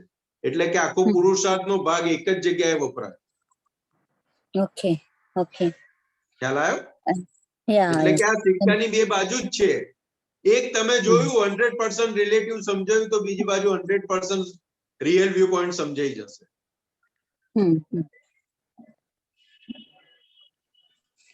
और બીજો ક્વેશ્ચન છે કે અત્યારે તમે કીધું કે વાણી ટેપ રેકોર્ડર છે, દાદા ભગવાન કીધેલો છે, તો વાણી ટેપ રેકોર્ડર છે, લેકિન એના પાછળ બધાના ડિફરન્ટ અભિપ્રાય હોય, એની આધારે ટેપ રેકોર્ડર વાગે, રાઈટ? આશય પ્રમાણે સામેવાળાને પહોંચે છે. આપણે ગમે એટલું સારું કોઈને માટે કહીએ પણ તરત પેલાને ખબર પડે કે ના પડે કે કોઈ આપણને બહુ સારું કહેતા હોય કે તમે આમ છો તો અંદર તરત શું સમજાય કે આ કઈક કામ પડ્યું લાગે છે ને, એટલે આજે પેલો શું કહેવાય ડાયું બોલે છે, મારા વખાણ કરે છે, તરત ખબર પડે કે ના પડે? ના, જે એ બધા જેની જેવી ગાંઠ એવી રીતે વાણી પણ ટેપ રેકોર્ડર એવી રીતે નીકળે ને, વાણી પણ એવી રીતે નીકળે ને. એટલે વાણી ટેપ રેકોર્ડર એટલે શું કહેવા માંગે છે દાદા ભગવાન? તો કે આખો એ જે ભાગ જે છે, તો કે જે વાણી નીકળી રહેલી છે, તો કે આપણે ટેપ કરીને આયેલા છે એ પ્રમાણે વાણી નીકળી રહેલી છે. તો કે એટલે દીપક આનંદજીએ 3 ભાગ કીધા. અચ્છા. તો કે અમે વક્તા છીએ, અચ્છા, એના તમે શ્રોતા છો, અને અમે જ્ઞાતા દ્રષ્ટા છીએ. ઓકે. એટલે વક્તા, શ્રોતા અને જ્ઞાતા દ્રષ્ટા 3 સંબંધ આવ્યો એમાં. ત્યારે એ વાણીને ટેપ રેકોર્ડર કહેવામાં આવે છે. ઓકે. ઓકે. ખ્યાલ આવ્યો? એટલે આપણી જયારે વાણી નીકળતી હોય ત્યારે અંદર આપણે એના જ્ઞાતા દ્રષ્ટા હઈએ ત્યારે ટેપ રેકોર્ડર કહેવાય. ઓકે. નહીં તો ત્યાં આગળ કચાસ કહેવાય. વાણી જે નીકળી રહી છે તે નીકળતી વાણીની અંદર કોઈને દુઃખ થાય એવું વાણી નીકળી તો કે અંદર એના જ્ઞાતા દ્રષ્ટા ના રહ્યા માટે એ વાણી ખેંચવાળી વાણી નીકળી, તંતીલી વાણી નીકળી, કઠોર વાણી નીકળી, તો કે ત્યાં આગળ આલોચના, પ્રતિક્રમણ, પ્રત્યાખ્યાનનો પુરુષાર્થ ઘટે. અને જ્ઞાતા દ્રષ્ટા હોય તે વાણી જે ઉદ્ગમ સ્થાન છે, આશયથી શરૂઆત થાય વાણીની, તો આશયમાં એનું કરેક્શન થઈ જાય એટલે વાણી પછી બહાર ગમે જે રીતે જે સ્વરૂપે નીકળે પણ સામેવાળાને દુઃખદાયક કે વાગે નહીં, કારણ કે અંદરનો આશય બદલાઈ ગયો ને, ત્યાં કરેક્શન થઈ ગયું એટલે આગળ વાણી પછી એવી ટોપ મોસ્ટ નીકળે કે સામેવાળાનો રોગ કાઢે. ઓકે. એટલે આ જ્ઞાની પુરુષે પોતાની માટે એક થર્મોમીટર આપ્યું છે આપણી માટે, તો કે આપણું આવી રીતના થઈ જવું જોઈએ. એટલું જ્ઞાન સાંભળવા પછી પણ અત્યારે સુધી બધા ક્રિયાઓમાં, બધા વાણીમાં, સંજોગોમાં જ્ઞાતા દ્રષ્ટા તરીકે 100% ના રહી શકાય. એનું કારણ શું? માલકી ભાવ ઉભો થઈ જાય. એનું કારણ કેવું છે તો કે આપણને આ વિજ્ઞાન અત્યારે કૃપાથી પ્રાપ્ત થયેલું છે. ઓકે. આપણને આપણો પેન્ડિંગ જે ભોગવટો છે, જે કર્મનો ભોગવટો છે, એ સાઈડમાં મૂકી બાકી રાખી અને કૃપાથી આપણને પ્રાપ્ત થયું છે. એટલે દાદા ભગવાન કહેતા હતા સતયુગ હોય, મન વચન કાયાની એકતા વાળો સમય હોત તો આ જ્ઞાન મળતાની સાથે કેવળ જ્ઞાન ખુલ્લું થઈ જાય. પણ કે આ કળિયુગ છે, મન વચન કાયાની એકતા નથી, માટે આ અત્યારે કૃપાથી પ્રાપ્ત થયું છે આપણને. અને કૃપાથી પ્રાપ્ત થયું છે એટલા માટે જ જોડે જોડે આપણને 5 આજ્ઞા આપી અને અંદર પ્રજ્ઞા શક્તિ જાગૃત કરી આપી. કે પ્રજ્ઞા શક્તિ ચેતવ કરશે કે આ સંસારનો માર્ગ છે અને આ મોક્ષ માર્ગ છે. આ સંસારમાં ભટકવું હોય તો આ માર્ગે ચાલો અને મોક્ષે જવું હોય તો આ માર્ગે ચાલો. એ ડિફાઇન કરી આપ્યા રાખશે. પ્રજ્ઞાશક્તિ જ્યાં સુધી કેવળ જ્ઞાન ખુલ્લું નહીં થાય ત્યાં સુધી એ ડિફાઇન કર્યા જ રાખશે કે આ સંસારમાં ભટકવાનો માર્ગ છે અને આ મોક્ષે જવાનો માર્ગ છે. ખ્યાલ આવ્યો? એટલે કે એ પ્રજ્ઞાશક્તિનું જેટલું આપણે સાંભળતા જઈશું એમ આ પુરુષાર્થની શ્રેણીઓ આપણે ચડતા જઈશું અને દાદા ભગવાનને જે રીતનું રહેતું હતું એ રીતનું આપણે અંદર રહેવાનું શરૂઆત થઈ જશે. ઓકે, બહુ સરસ. કારણ કે દાદા ભગવાને શું કીધું કે અમે અમારી જોડે કશું પણ બાકી રાખ્યું નથી. અમારે જેટલું અમને પ્રગટ થયેલું એ પૂરેપૂરું તમને આપી દીધું છે. ખ્યાલ આવ્યો? એટલે એમને આપવામાં કશું બાકી રાખ્યું નથી પણ પુરુષાર્થ વાળો ભાગ આપણો બાકી રહ્યો છે. એટલે આજ્ઞા દ્રષ્ટિ છે કારણ કે કૃપાથી મળ્યું છે ને એટલા માટે. હું સાંભળ્યું હતું કે દાદા આ પણ કહેતા હતા કે જો જ્ઞાન મને ખુલ્લો થયો છે તો બાલ જેટલું પણ બહાર નથી આવ્યો. આ કેવી રીતે કહેવા માંગે છે?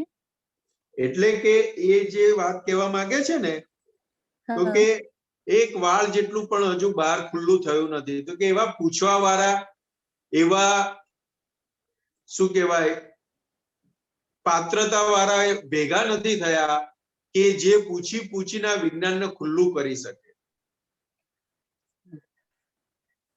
કારણ કે આ આખો જે વિતરાગોનો માર્ગ જે છે એ પ્રવચનનો કે વ્યાખ્યાનનો માર્ગ નથી, એ પ્રશ્નોત્તરીનો માર્ગ છે. એટલે કે જેમ જેમ પ્રશ્ન પૂછાય એમ એમ વિજ્ઞાન બહાર ખુલ્લું થાય. એટલે કે હજુ એવા પૂછવા વાળા જ નથી આયા કે આ વિજ્ઞાન આખું ખુલ્લું થાય. હજુ ખાલી એક વાળ જેટલું જ પૂછવા વાળા આયા છે એટલે એટલું જ ખુલ્લું થયું છે આ વિજ્ઞાન.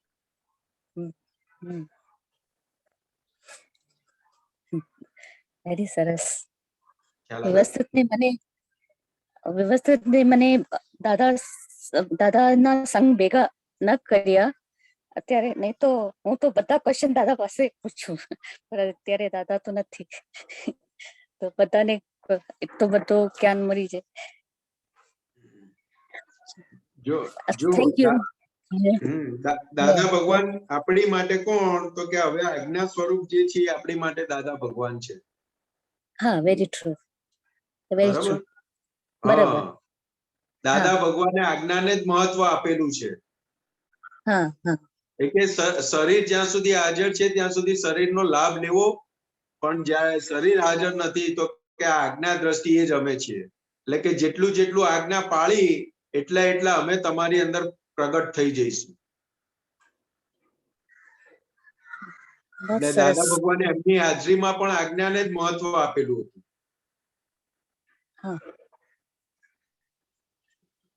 બહુ સરસ સરસ રિપ્લાય. बहुत अच्छा. Thank you. जय सच्चिदानंद. जय सच्चिदानंद. Thank you.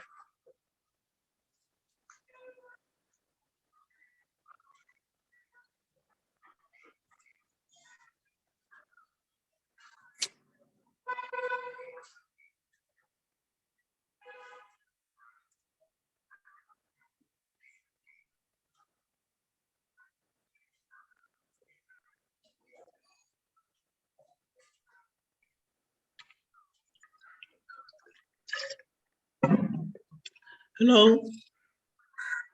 હાજી સાહેબ. એક મિનિટ. નેક્સ્ટ ઉમેશજી. स्वामी जी जय सच्चिदानंद. स्वामी जी जय सच्चिदानंद. प्रणाम प्रणाम. स्वामी जी एक मुझे प्रयोगात्मक प्रश्न आपसे करना है, तो मुझे थोड़ा सा उसका बैकग्राउंड बताना पड़ेगा. हाँ जी. मेरी ज्ञान विधि समर्पण विधि कोई आज से 5-6 महीने पहले हुई थी. अच्छा. और मेरा बैकग्राउंड ये है कि क्योंकि मेरे प्रश्न का मेरे बैकग्राउंड से बहुत बड़ा संबंध है, तो मुझे अपने रोग का सलूशन चाहिए कि मैं काफी समय तक बहुत सीनियर पोजीशन पे काम करता था और मैं जिन लोगों को जवाबदार था वो मुझसे भी बहुत सीनियर थे, मतलब मैनेजिंग डायरेक्टर लेवल पे या ऐसे. तो तो मेरे अंदर एक शुरू से ये अहंकार में मेरे शुरू से चीज थी कि परफेक्शन चाहता था मैं, ना केवल अपने आप से मुझे परफेक्शन की एक्सपेक्टेशन थी, पर मेरी टीम से भी मुझे परफेक्शन की बड़ी जबरदस्त एक्सपेक्टेशन रहती थी। तो और वो एक्सपेक्टेशन पूरी भी होती थी और काम भी बहुत अच्छा चलता था, पर उसके चलते एक बीमारी मेरे अंदर पैदा हो गई, जिसको मैं अब पकड़ पाया हूं बहुत क्लियरली, हठाग्रह, हठ, क्योंकि मुझे ये काम इसी तरह चाहिए और इसके अलावा और किसी तरह नहीं चाहिए, माय वे और the highway type of situation. तो अब तो दादा भगवान की कृपा से बहुत दया है उनकी मेरे ऊपर, लेकिन फिर भी ये हठाग्रह है मेरे अंदर।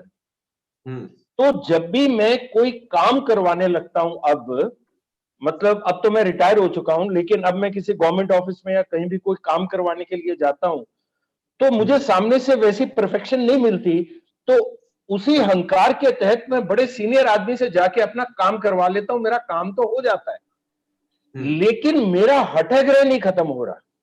तो अब इस हठाग्रह को खत्म करने के लिए आप मुझे बताइए मुझे क्या करना है। I am not very happy with this situation, जबकि सक्सेसफुल तो मैं हूं, पर ये जो रोग है मेरा खत्म होना चाहिए ना, हठाग्रह वाला। भले ये डिस्चार्ज अहंकार का हिस्सा है, पर कभी ना कभी तो इसको खत्म होना चाहिए ना, ये खत्म नहीं हो रहा। तो ये है मेरी प्रॉब्लम, तो आप कृपा कीजिए और मुझे सोल्यूशन बताइए इसका, मुझे क्या करना। आपका नाम? मेरा नाम उमेश है जी। उमेश भाई? हाँ जी, हाँ जी। ये मेरा हठाग्रह यानी किसका? ये मतलब उमेश का ही हठाग्रह है। जब मैं जानता मेरा कहता हूं तो मैं जानता हूं उमेश की बात कर रहा हूँ। हाँ, तो इतना ये क्लियर हो गया कि ये प्रकृति का भाग है, मेरा भाग नहीं, बराबर? हाँ जी, ये क्लियर है बिल्कुल, पर ये जाती नहीं बीमारी ना। हाँ, वही बता रहा हूं मैं उमेश भाई, तो कि अभी इतना क्लियर हो गया तो कि पहले तो इसकी जवाबदारी से आप निकल गए। अच्छा कि जी। ये प्रकृति वाला भाग है और मेरा भाग शुद्धात्मा है, मैं शुद्धात्मा हूं और ये हट जो कर रहा है वो प्रकृति वाला भाग है, बराबर है? बिल्कुल क्लियर है, क्लियर है।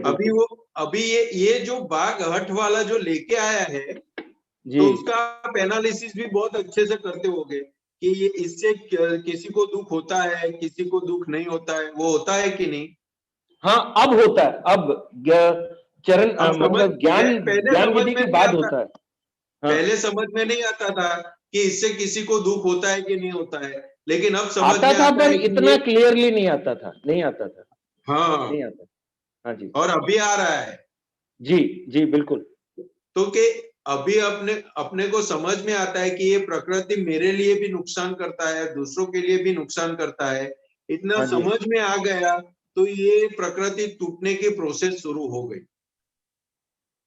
पर स्वामी जी अब भी ये उमेश को चैन से बैठने नहीं देता, कुदाकुदादी करवाता रहता है।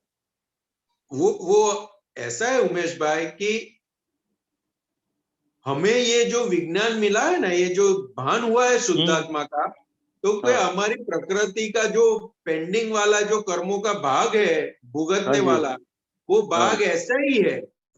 ये हमें जो ज्ञान भान होने के लिए जितना चाहिए था, उतना ये ज्ञानाग्नि में ज्ञानी पुरुष ने जला दिया, तब जाके हमें शुद्धात्मा का भान हुआ है।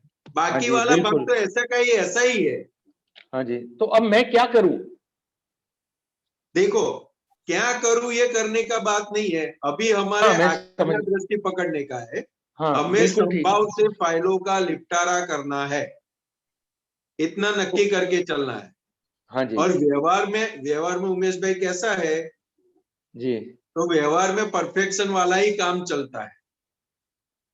पर स्वामी जी ये उमेश उसके चक्कर में बहुत कूदाकादी करता है, तो इसको करने दो। वो जो कूदाकादी करता है ना, वो अभी जैसे जैसे हम अंदर नक्की करते जाएंगे ना कि मुझे आज्ञा दृष्टि से जीवन जीना है और फाइलों का संभाव से निपटारा करना है, सामने जो भी मिला वो रिलेटिव व्यू पॉइंट से, रियल से शुद्धात्मा है, ऐसे ऐसे जैसे जैसे आप अंदर उसका उपयोग करते जाओगे, वैसे वैसे ये भाग के पीछे जो चिकनाहट है वो चिकनाहट कम होती जाएगी। अच्छा, हाँ, तो कि अभी ये आज्ञा दृष्टि का वहां पे उपयोग रखने का है।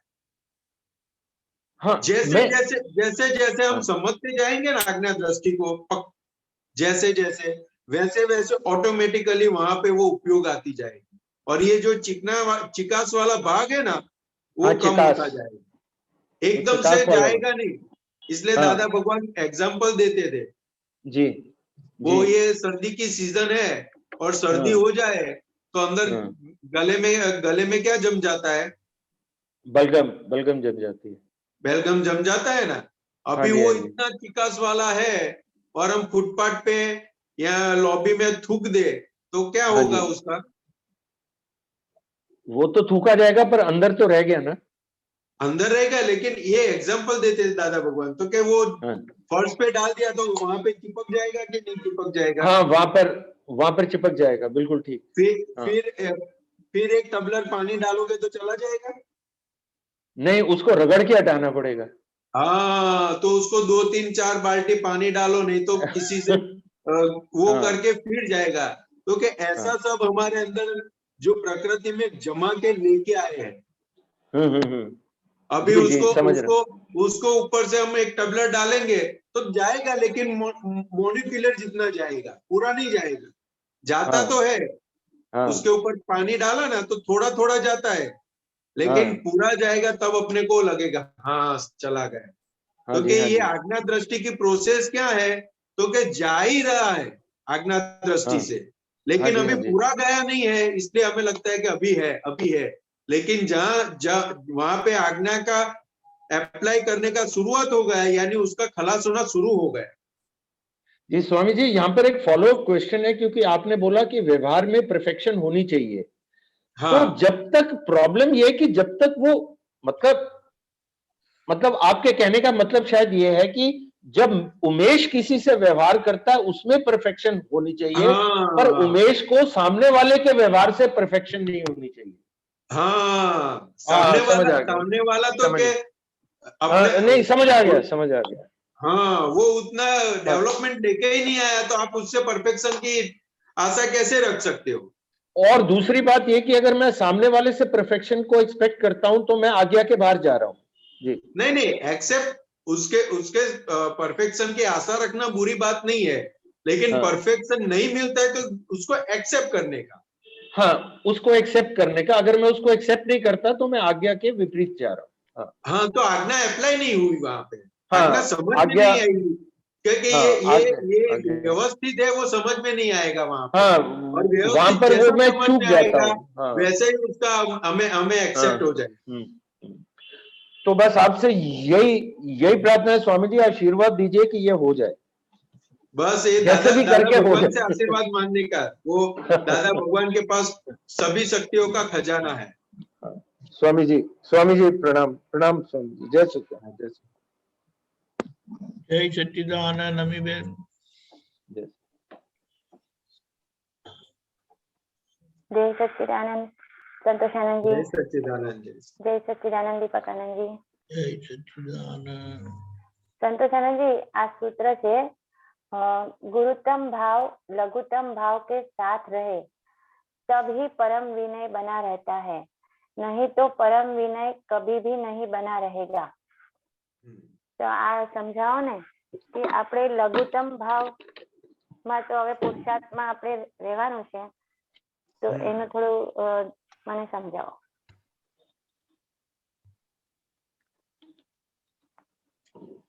गुरुत्तम भाव लघुत्तम भाव के साथ रहे तभी परम विनय बना रहता है, नहीं तो परम विनय कभी भी नहीं बना रहेगा। એટલે શું કહેવા માંગે છે? તો કે દાદા ભગવાને બહુ સિમ્પલ પરમ વિનયની વ્યાખ્યા કહી આપી, તો કે આપણને આજ્ઞા દ્રષ્ટિ પ્રાપ્ત થયા પછી, શુદ્ધાત્માનું ભાન થયા પછી અંદર બે ધારા છૂટી પાડી આપી, રિલેટિવ અને રિયલ। તો કે આ બે ધારાને ભેગી ના થવા દે એને પરમ વિનય કીધો। બરાબર એટલે કે ગુરુત્તમ ભાવ અને લઘુત્તમ ભાવ બેઉ જોડે જોડે સાથે રહે તો પરમ વિનય બના રહેગા. તો કે આ બે છૂટું ને છૂટું રહે ત્યારે પરમ વિનય બની રહેશે. ક્યાંય પણ ઊંચું નીચું થઈ ગયું તો પરમ વિનય ખસી ગયો ત્યાં. ઓકે એટલે આજ્ઞા હા, એટલે કે અંદર રહેલા ભગવાન કેવા છે?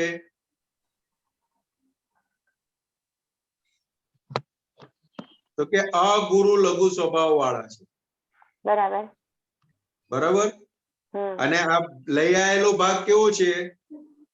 ગુરુ લઘુ સ્વભાવ વાળો છે. હા, ગુરુ લઘુ સ્વભાવ વાળો છે. પણ કે લઈ આવેલા ભાગમાં ગુરુ લઘુ સ્વભાવની અંદર પોતે લઘુત્તમ છે એવી રીતને જીવતો જાય. દાદા ભગવાન કેવી રીતે જીવી ગયા? તો કે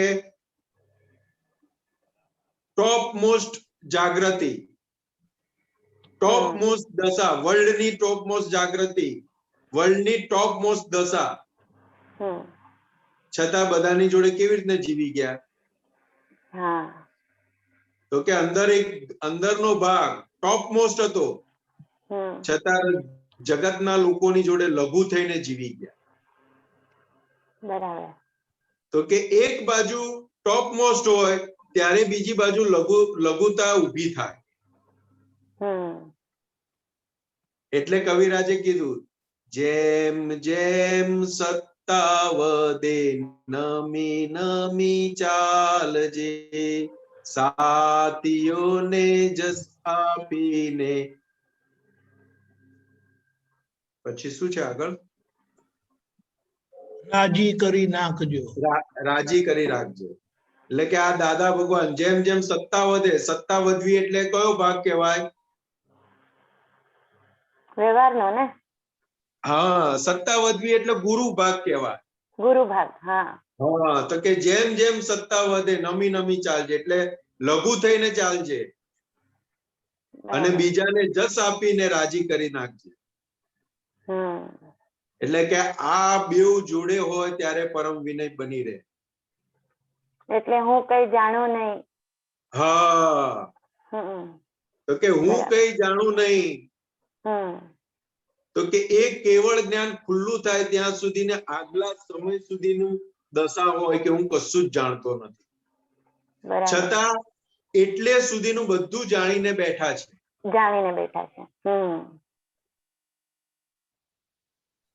ખ્યાલ આવ્યો? એટલે કે આખો પરમ વિનય આ રીતનો છે. એટલે આ પરમ વિનય થી જ આપણો મોક્ષ છે. હા, એટલે હવે જે બે ધારા છૂટી પડી છે, રિલેટિવ વ્યૂ પોઈન્ટ ને રિયલ વ્યૂ પોઈન્ટ, એ બેને ભેગી ના થવા દે. બરાબર. ત્યાં પરમ વિનય છે. એટલે આજે અને તપનો ભાગ પણ ત્યાં છે. અધિક તપનો ભાગ પણ ત્યાં જ છે. કરેક્ટ. જોવા સ્વરૂપે ને? હા, જોવા સ્વરૂપે. હા, જોવાના સ્વભાવમાં આપણો આ તપનો ભાગ છે ને? હા, એમાં કચાશ છે. હા, બરાબર છે.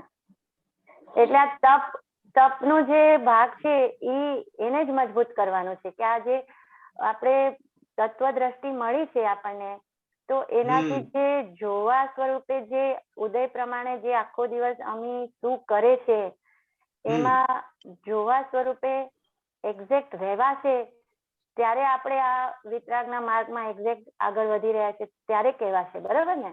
હા, એટલે કે જેટલું હાજરપણું રહ્યું ત્યાં આગળ એટલું આપણું કામ થયું. બરાબર. અને તપનો ભાગ એટલે શું? તો કે લઈ આવેલો ભાગ મનાવા જાય, કરાવવા જાય, બધું કરાવવા જાય, બધું મનાવા જાય, પણ એ આજ્ઞા દ્રષ્ટિએ ત્યાં આગળ હાજર રહીએ એટલે આખો તપનો ભાગ ઉભો થયો. બરાબર. અને તપનો ભાગ જ્યાં ઉભો થયો એટલે ત્યાં ચારિત્ર ખુલ્લું થયું. કરેક્ટ. અને તે તપનો ભાગ ક્યારે વપરાયો? તો કે દર્શન એ પ્રમાણેનું ને જ્ઞાન એ પ્રમાણેનું વપરાયું ત્યાં આગળ, હા ત્યારે અધિક તપ ઊભું થાય. ત્યારે એટલે આ બધું હા હા ઇન્ટરલિંક છે બધું. હા એટલે મોક્ષના 4 પાયા કીધા ને, જ્ઞાન, હા. દર્શન, भाव जब ચારિત્ર અને खुला તપ. होता है, બરાબર. सबका भाव जब खुला होता है तो चारित्र દીપકાનજી, હા ઉમેશ અંકલ નું શાયદ હા બંધ કર્યું. તો હું શું કહેતી હતી, સંતોષાનંદજી, આ તપના ભાગમાં આપણે જે ભૂલી ગઈ. ઓકે, જો સિમ્પલ વાત કરું, અજ્ઞા શક્તિ આપણને ઉદયની જે આયેલા વ્યવહારની અંદર હા કઈ પણ મનાવા જાય એની સામે પ્રજ્ઞા શક્તિનું આપણે સાંભળીએ અને આજ્ઞા દ્રષ્ટિ વપરાય એટલે આપણે ત્યાં આગળ અધિક તપ વપરાયું કહેવાય. બહાર કોઈને ખબર ના પડે, બરાબર છે. પણ અંદર બધું બદલાઈ ગયું. હા, અંદર પરિણત આપણું ચેન્જ થઈ ગયું બધું. હા, અંદર બધું જ બદલાઈ ગયું. કોઈની માટે રાગ, દ્વેષ, ક્રોધ, માન, માયા, લોભ કશું થયું નહીં. એટલે આપણે અસર થઈ. હા અસરને આપણે પોઝિટિવ લઈ લીધું, એવું ને? હા, તો કે આપણા મન વચન કાયાની અસર ના થઈ કોઈના ઉપર, અને કોઈના મન વચન કાયાની અસર આપણા ઉપર ના. હા, એને તપ કીધું. હા, કરેક્ટ. એટલે કે આખો જેમ જેમ તપનો ભાગ ઉભો થતો જાય, અધિક તપ, એમ ચારિત્ર નીકળતું જાય. એટલે દાદા ભગવાન કહેતા હતા ચારિત્રની કિંમત છે. આપતા પુત્રોને બહુ ખાસ કહેતા હતા કે ચારિત્રની બહુ મોટી કિંમત છે. બોલતા નહીં આવડે તો ચાલશે, પણ ચારિત્ર તમારું સરળ એટલું ટોપ મોસ્ટ હશે તો હાજરીથી ફેરફાર થવા માંડશે. દશા, ચારિત્ર એટલે આપણી દશા એક્ઝેક્ટ ખુલશે. દશા ખુલ્લી થાય છે. બરાબર. એટલે કે હમણાં હા બોલો, સોરી. હા, શું કહો છો? બોલો. હમણાં જે કેવી પરિસ્થિતિ છે કે ઉદય જે પ્રમાણે બધું કરાવે છે, આખો દિવસ જે ક્રિયા થાય છે એમાં પછીથી ઉપયોગ મુકાય છે, તો એ આપણું તપમાં ના ગણાય, બરાબર ને? ઉપયોગ સાથે જે એક્ઝેક્ટ એટ અ ટાઈમ આપણું આજ્ઞા રહી, ઉપયોગ સાથે ચાલી રહ્યું છે અને સાથે સાથે આજ્ઞા વપરાઈ રહી છે, તો ત્યાં તપ આપણને સ્વાદ આવશે, એવું? જો કેવું છે અમીબેન, તો કે આપણને બહુ સ્પષ્ટ રીતે આપણે સમજી લેવા જેવું છે. તો કે આપણને આ જે વિજ્ઞાન મળ્યું છે ને એ કૃપાથી મળેલું છે. આપણો આજનો કોઈ પુરુષાર્થ નથી. એટલા માટે આ જે જાગૃતિનો ભાગ, ઉપયોગ વાળો ભાગ છે એ 50 વાળો છે. એટલે જેમ જેમ આજ્ઞા દ્રષ્ટિની સમજણ પાકી થતી જશે એમ એમ એક બાજુ ભોગવટો ભોગવાતો હશે અને બીજી બાજુ આજ્ઞા હાજર હશે. એટલે અત્યારે એક વખત ભોગવટો આવી ગયો અને એના પછી પણ હાજર થયું તો એ તપ જ છે ત્યાં આગળ. ઓકે.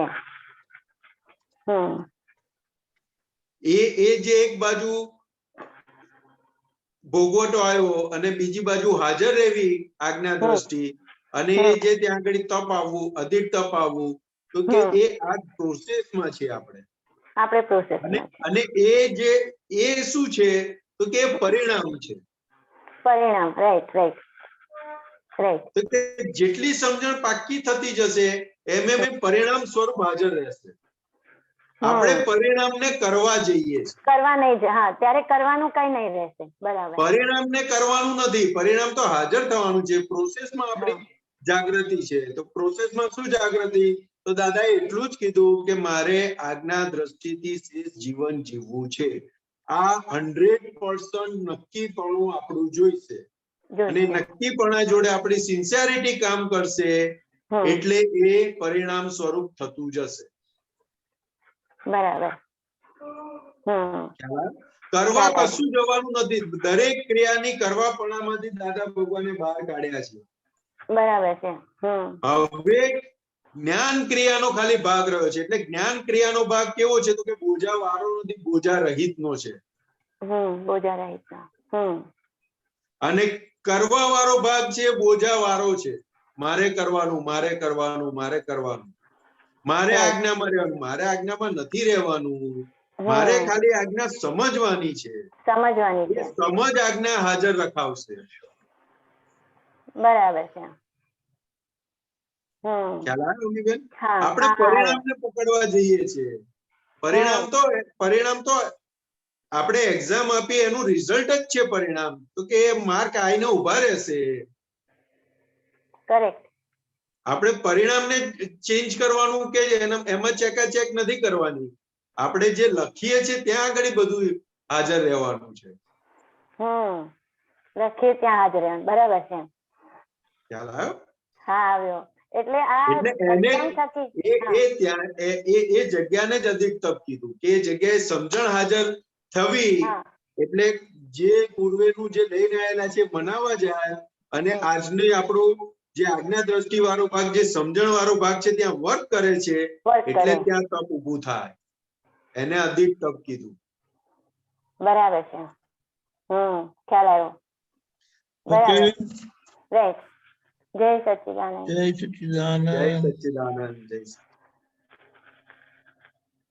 જય સચ્ચિદાનંદ. ગીતાબેન મણિનગર.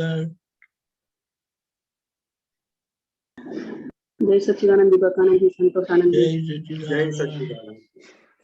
હા, સંતોષાનંદજી, હમણાં વાત થઈ ને કે જે ગાંઠ મોટી હોય એના વિચાર આવે, તો હવે વિચાર તો આપણે રોકી નથી શકતા, પણ હવે ગાંઠ મોટી છે, સપોઝ કે લક્ષ્મીની ગાંઠ મોટી છે, એ ગાંઠને તોડવાની કેવી રીતે, કેવી રીતે ઓગાળવાની એને? એટલે કેવું છે ગીતાબેન, તો કે આપણે દાદા ભગવાને ઘણા બધા પ્રયોગ આપેલા છે. તો કે લક્ષ્મીની ગાંઠ છે, તો કે એના વિચારો રાખે છે. તો કે સામાયિકમાં દાદા ભગવાન જોડે શક્તિ માંગીને બેસવાનું, અને જેટલા વિચાર આવે એને ખાલી જોવાના. ઓહો, ગીતાબેન આવા વિચાર આવે છે, ખબર પડે કે આ વિચાર આવી રહ્યા છે, પણ છતાં બી વિચારો આવી જ જતા હોય, એને રોકાતા નથી. પછી વિચારને રોકવાના પણ નથી. વિચારને રોકવાના પણ થવા માંડે. હા, પછી સફોકેશન થાય કે આમ અલગ અલગ જ દેખાતું હોય, છતાં બી એવું થતું હોય. હા, એટલે સફોકેશન એટલા માટે થઈ જાય તો કે મને આવે છે એ ભાગ ઉભો થયો એટલે સફોકેશન ઉભું થાય. અને ગીતાબેનને આવે છે એ અંદર જાગૃતિ રહી, એ ઉપયોગની ગોઠવણી રહી તો સફોકેશન ના આવે. તોડવાનું કેવી રીતે? એ જોવાથી જ તૂટશે. એ જેમ જેમ જોશો એમ ખલાસ થતું જશે. બરાબર.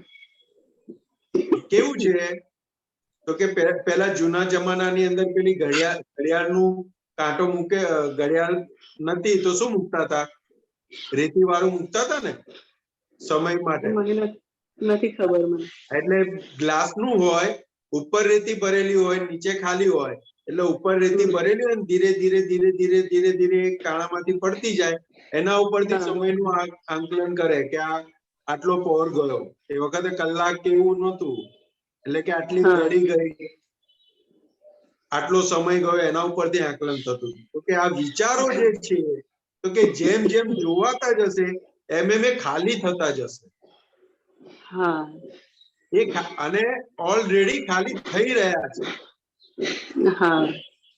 પણ જ્યાં મને આવે છે થાય એટલે એટલા ભાગમાં સફોકેશન થાય, એટલે એટલું ઊભું રહી ગયું. એટલે એમાં કેવું હોય, કશું હોય નહીં છતાં પહાડ લાગે, એમ એવું થઈ જાય. કશું હોય નહીં. એટલે કારણ કે જીવનમાં એનું મહત્વ બહુ આપેલું લઈને આવેલા હોય ને, એટલે તો એની ગાંઠ મોટી હોય.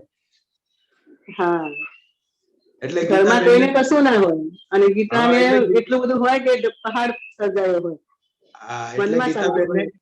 એટલે ગીતાબેનને સમજાવવાનું કે તમારી જોડે તમે અત્યારે આ બધું જે વિચારો આવે છે લક્ષ્મી માટેના, તો કે એ બધું તમને જે રીતનું તમે વિચારો જે રીતનું મળી જાય તો તમને ફાયદો શું? તમને વિચાર આવ્યો કે મને 5 કરોડ રૂપિયા મળી જાય તો મારું કામ થઈ જાય, તો કુદરત કે આપ્યા તમને, તો એનું શું કરશો તમે? કઈ જગ્યાએ વપરાશે?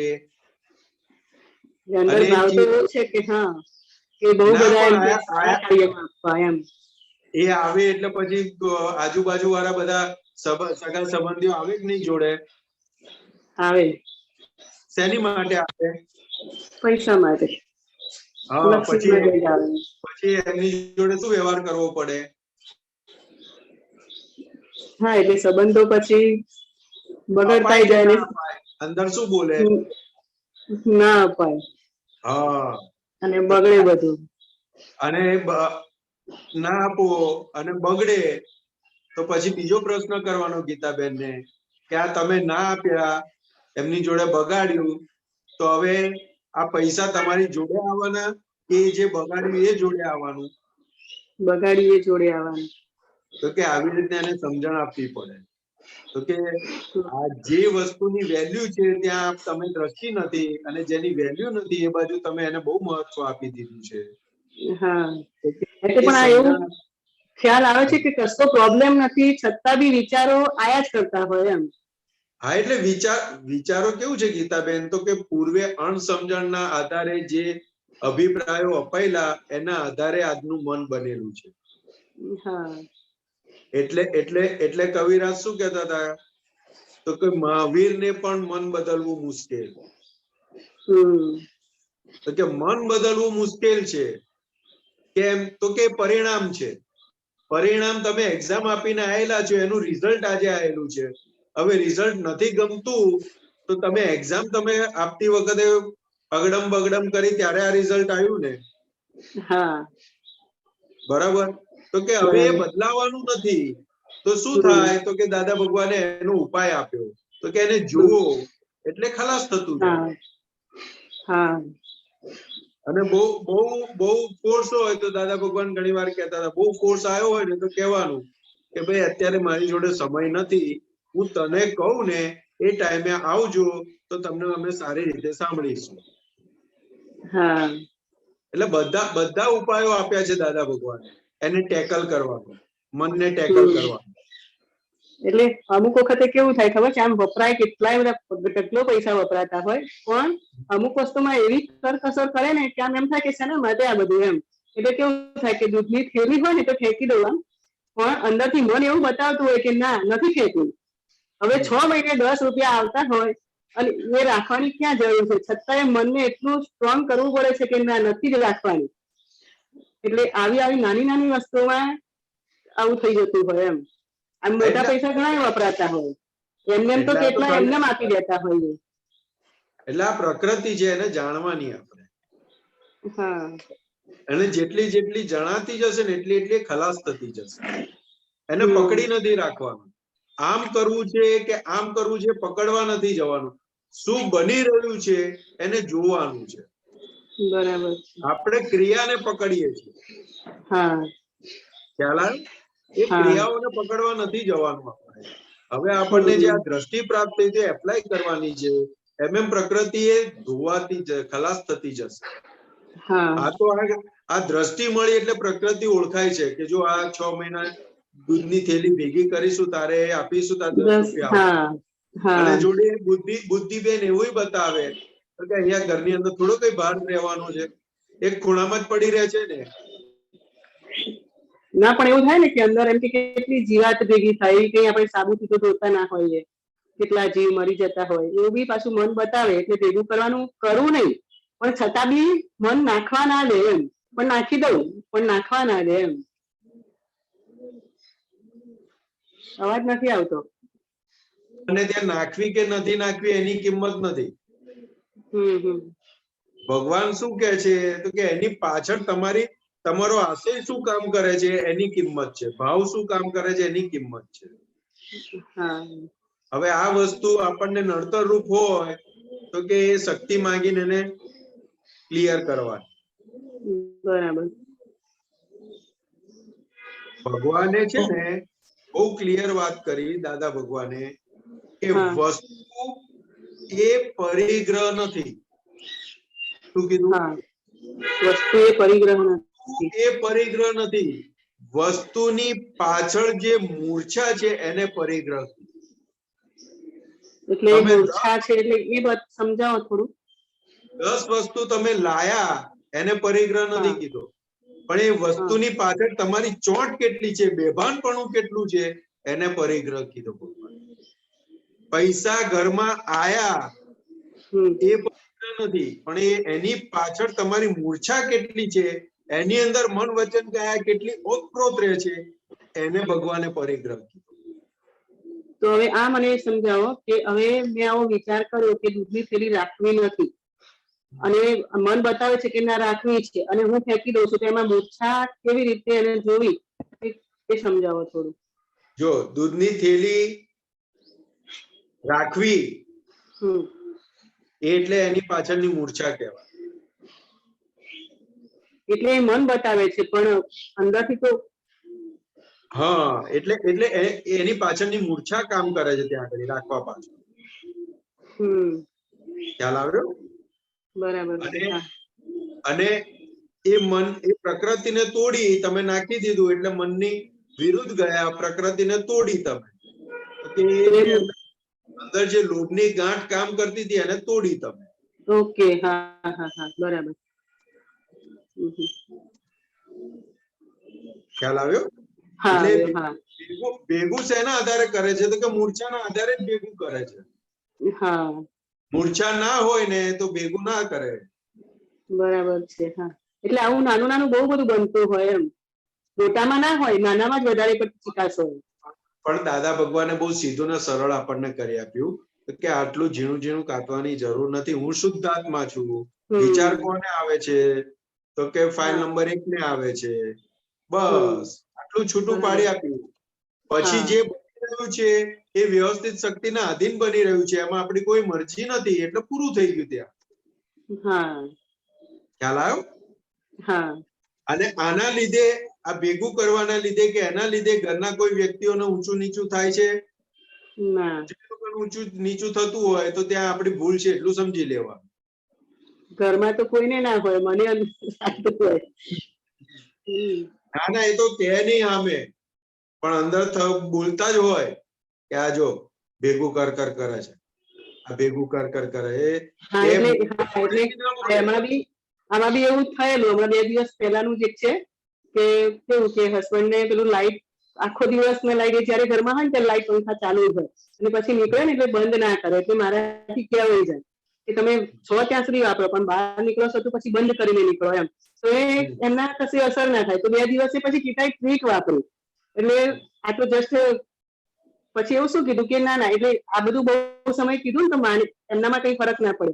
તો પછી સત્સંગમાં પેલું દીપકાનંદજી જોડે પેલું એમના ભત્રીજાનું સાંભળ્યું ને કે તમે કેવી રીતે કહો છો એના પર ડિપેન્ડ છે એમ. એટલે પછી ગીતાએ આખી ટ્રીક વાપરી કાઢી કે તમે જો બંધ નથી કરતા તો મને તો કશો વાંધો નથી, તમારે જ કમાવાનું છે, તમારે જ ભરવાનું છે. અત્યારે સાહેબ તો સાંભળે જ છે એમને, એટલે સાંભળે જ છે જોડે. તો પછી એમને મેં એવું કીધું કે જો તમારા પૈસા છે, તમારે કમાવાના છે, તમે વધારે વાપરશો તો બી તમારે વધારે મહેનત કરવી પડશે, મને કઈ નુકસાન જવાનું નથી. એટલે અંદર મને ખટકતું હતું, પણ આવી રીતે એમને કીધું, એમ ટ્રીક વાપરીને કીધું કે તમારે વધારે તમારા પૈસા નકામા જાય ને મને પોસાય એવું નથી, એટલે હું તમને કહું છું. એટલે આવી રીતે કહેવાય ગયું. હા, એટલે વ્યવહારની અંદર કેવું છે તો કે સમ્યક ઉપાય કરવાના. તો આ બધા સમ્યક ઉપાય કહેવાય. હા, કારણ કે ટ્રીક વાપરી ના કહેવાય ને. હા, આ ટ્રીક વાપરી ના કહેવાય ને. ટ્રીક વાપરી ક્યારે કહેવાય? તો કે સામાનને નુકસાન કરતા હોય અને પોતાને ફાયદો કરતા હોય તો ટ્રીક વાપરી કહેવાય. ના ના, હા હા હા, બરાબર. ખ્યાલ આવે? અને ઉપાય કર્યો કહેવાય કે સામેવાળાને પહોંચતી નથી અને ખરેખર ઘરનું ને બધાનું નુકસાન જાય છે, તો કે આનો ઉપયોગ સમ્યક ઉપાય કર્યો કહેવાય. આપણો આશય એમને નુકસાન કરવાનો છે? ના, એમને નુકસાન કરીને આપણને પોતાને ફાયદો થાય એવું છે આશય? તો કે ના, જ્યાં આગળ બીજાને નુકસાન કરીને પોતાને ફાયદો કરવાનો આશય હોય ત્યાં ટ્રીક વાપરી કહેવાય. ઓકે, બરાબર છે. ખ્યાલ આવ્યો? આ તો ઘરની અંદર, આ તો તમારા હસબન્ડ છે એટલે તમે નાનું છોકરું હોય તમારે તો એને સમજાવવું હોય તો એને ના સમજાવવું પડે એવી રીતે? હા, સમજાવવું પડે. એને અલગ રીતે સમજાવવું પડે. જો બેટા તું આ વાપરે છે ને, તો આ તું ના વાપરે તો આટલા રૂપિયા બચે તો તને સેન્ડવિચ ખાવી હોય તો મળે કે ના મળે તને, એને એવી રીતે સમજાવવા. બરાબર છે. હા, તો કે એ સામેવાળા પાત્ર પ્રમાણે તમે સમ્યક ઉપાય કર્યો સમજાવો. હા ખ્યાલ આવે? હા ટ્રીક તો વસ્તુ બહુ આખી અલગ છે. હા. એટલે ટ્રીક એને કહેવાય કે પોતાના ફાયદા માટે બીજાને નુકસાન કરીએ છીએ, ટ્રીક કહેવાય. હા બરાબર. હા હા, જય સચ્ચિદાનંદ. જય સચ્ચિદાનંદ. દીપકાનંદજી, જય જય સચ્ચિદાનંદ. सच्चिदानंद। उमेश जी, स्वामी जी, आपने अमी बहन से बात करते हुए भी गीता बहन से बात करते हुए मैं अपनी समझ ठीक कर रहा हूं कि एक्चुअली मेरे सवाल का खोल के जवाब दे दिया। क्या ये मेरी समझ ठीक है हठाग्रह को लेकर? खुल के आपने बड़ा खोल के बड़ी अच्छी तरह मेरे को जवाब मिल गया अपनी बात का। खास हाँ तौर जी। पे जब परम विनय की बात हुई कि गुरुतम भाव और लघुतम भाव को पैरेलल लेके चलना है, तो एक्चुअली आपने मेरे सब सवालों का जवाब दे दिया। तो मैं धन्यवाद करता हूं आपको, मेरे को क्लियर हो गया जो आप बता रहे थे मेरे को। Thank you so much. Thank you, thank you. जय सच्चिदानंद। हमारा समय सच्चिदानंद। हो चुका है, आप त्रिमंत्र बुलाएं। उमेश जी फॉलो करिएगा। जी जी स्वामी जी प्रणाम। नमो वितरागाय, नमो वीतरागाय, नमो अरिहंताणम, नमो अरिहंतानम, नमो सिद्धाणम, नमो सिद्धानम, नमो आयरियाणम, नमो आयरियाणम, नमो वज्रायाणम, नमो वज्रायानम, नमो लोहे सौव साहुणम, नमो लोहे सव सहावणम, ऐसो पंचन मुक्कारो, ऐसो पंच नमुक्कारो, पावक पणासणो, सब पावपणासनो, मंगलाणम च संवेसीम, मंगलानम च सव्वेसिम, परमम हवै मंगलम। परमम हवै मंगलम। ओम नमो भगवते वासुदेवाय, ओम नमो भगवते वासुदेवाय, ओम नमः शिवाय, ओम नमः शिवाय। जय सच्चिदानंद। जय सच्चिदानंद। स्वामी जी प्रणाम।